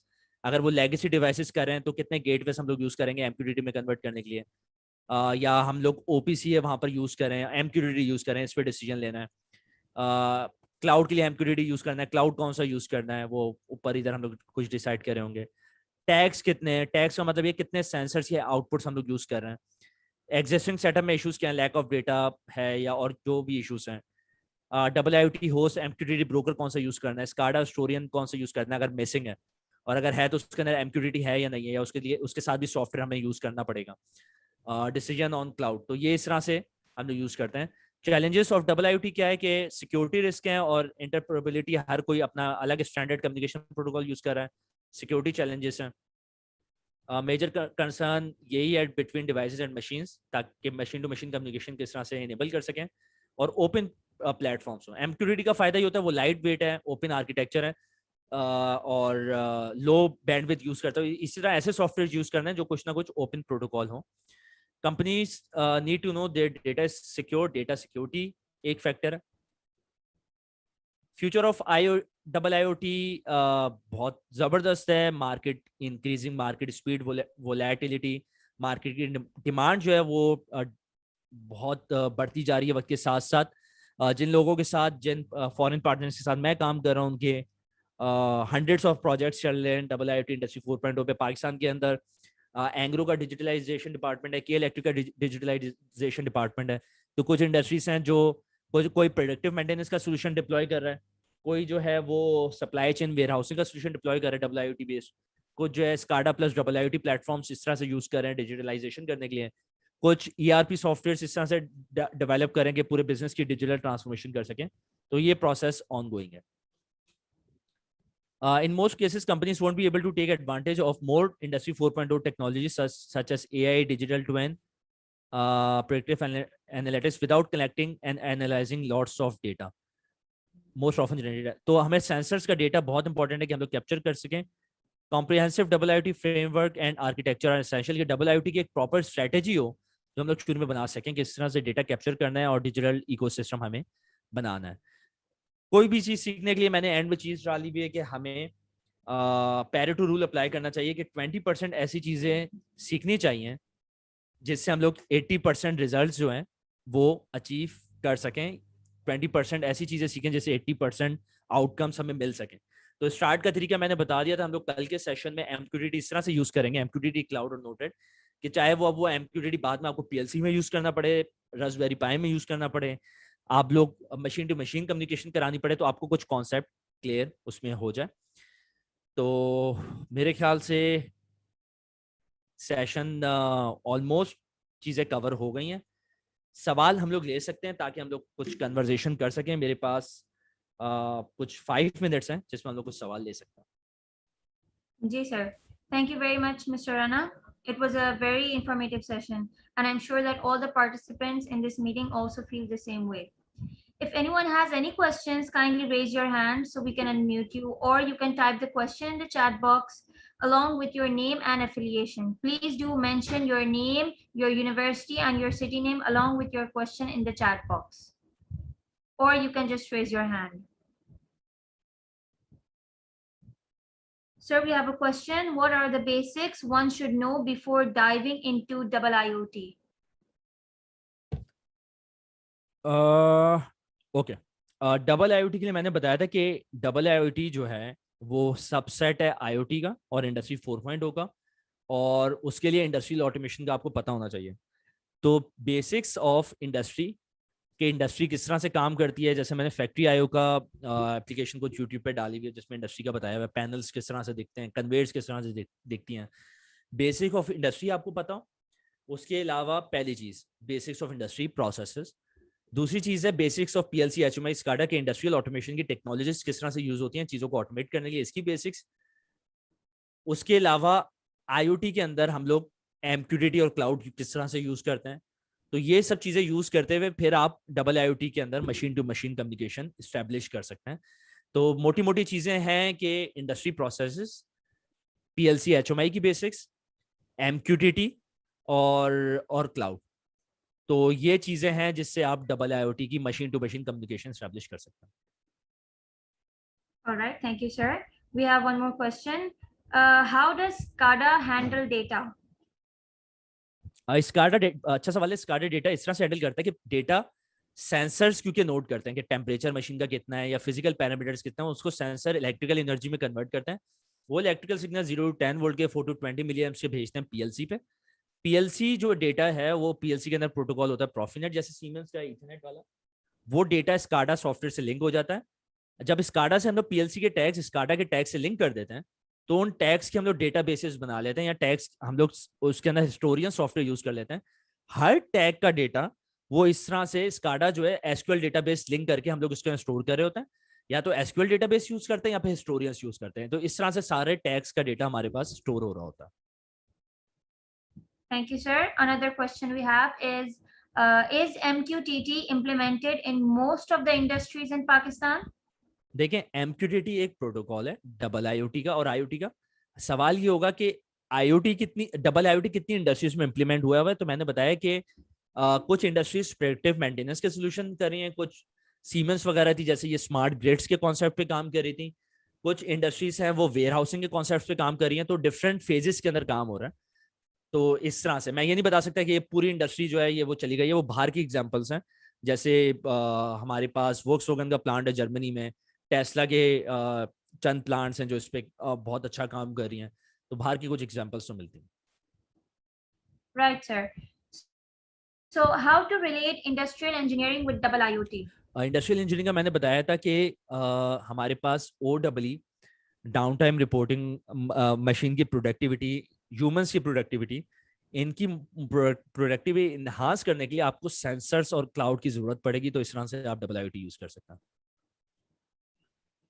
सर एक और क्वेश्चन है, from where should we start learning double IoT and how to connect SCADA with IoT or DCS? Is any course available in Mindstorm for double IoT? हाँ, अच्छा सवाल है। Mindstorm में हम लोगों ने ये सेशन भी इसीलिए था कि मैं गाइडेंस दे सकूं डबल IoT पे, और वो होपफुली कल के सेशन में भी कुछ होगी कि डबल IoT का जो हम लोग बूट कैम्प बना रहे हैं, जो हमने लॉन्च करने जा रहे हैं, मैं आपको अगर दिखा सकूं कुछ इसके हवाले से, जस्ट इन अ सेकेंड, जब तक आप लोग कुछ और सवाल कर सकते हैं,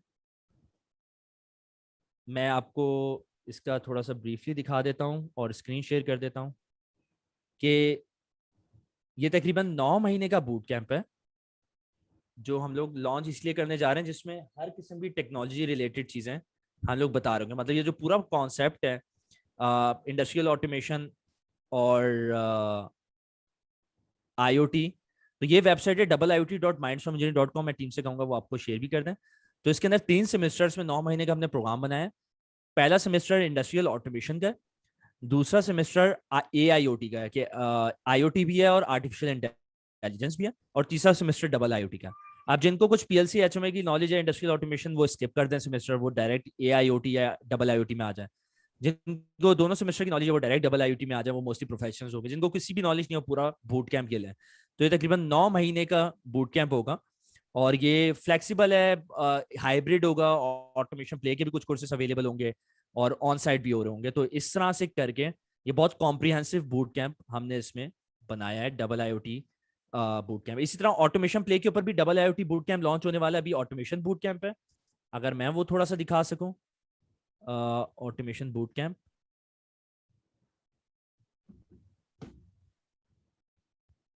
तो हमारा जो ऑटोमेशन बूट कैंप इस पे है, उसके अंदर IoT, AI और इंडस्ट्रियल ऑटोमेशन है, ठीक है। इसके बाद डबल IoT का बूट कैंप लॉन्च होने वाला है। उसके कोर्सेज मैंने बताए थे, सीमेंस और PLC नेक्स्ट को लेके ऑलरेडी चल रहे हैं। वो थोड़ा सा एक्सपेंसिव होगा क्योंकि उसके अंदर काफी ज्यादा चीजें इंक्लूडेड है। बट ये ऑटोमेशन बूट कैंप उर्दू के कोर्सेज हैं, इसमें 15 कोर्सेज हैं, और इसमें बढ़ते जा रहे हैं कोर्सेज। होपफुली 3-4 महीने में 20 कोर्सेज हो जाएंगे, और ये 3000 फीस है। तो आपके पास फिजिकल ऑप्शन है माइंडस्टॉर्म का, online option automation boot camp का है, और तो डिफरेंट शहरों से यहाँ पर लोग होंगे, तो दोनों ऑप्शन से आप लोग फायदा उठा सकते हैं। तो इसके अलावा कोई सवाल है तो आप लोग कर लें, 1-2 सवाल और ले लेते हैं, उसके बाद सेशन इंशाल्लाह कंक्लूड करता है। Does anyone have any more questions? If not, let's proceed with the event. Sir, on behalf of all the participants and our entire organizing body, we would like to thank you humbly, Mr. Rana, for joining us today and giving us your time. It was an honor for us, and we're really looking forward to tomorrow's session as well, inshallah. सो जज़ाकल्लाह everyone, इंशाल्लाह कल मिलते हैं। कल हम लोग practically काम भी करेंगे, कुछ चीज़ों पे आपको सॉफ्टवेयर्स कुछ दिए भी जाएंगे जो मेरी टीम प्रोवाइड करेगी, ताकि आप लोग कुछ इंस्टॉल कर सकें, साथ साथ थोड़ा बहुत परफॉर्म भी कर सकें। And I hope double IoT काफ़ी चीज़ें क्लियर होंगी। ये सेशन यूट्यूब पे मैं डेफिनेटली अपलोड करूंगा। बहुत सारी चीज़ें आप लोग को नई लगी होंगी, बहुत सारी चीज़ें आपको नहीं पता होंगी, कुछ को तो हो सकता है कुछ भी ना पता हो क्योंकि आप लोगों ने उस तरह से इंडस्ट्री में काम नहीं किया। बट किसी का भी कोई सवाल होता है, गाइडेंस चाहिए होती है, you can always follow me on LinkedIn, YouTube, और पूछ सकते हैं। Jazakallah, thank you, take care. Hafiz. Thank you very much, sir. Participants, you are requested to attempt today's attendance form, since that will be your first step towards securing your e-certificate. We would also like to thank our participants for joining us today and showing interest in our events. We hope we will see you again in the next part of this series tomorrow. Thank you very much. And goodbye Thanks to for now. PFK team as well. Thanks to PFK, Navira, Sauda. Jazakallah. Hafiz. Thank you, sir. Allah Hafiz.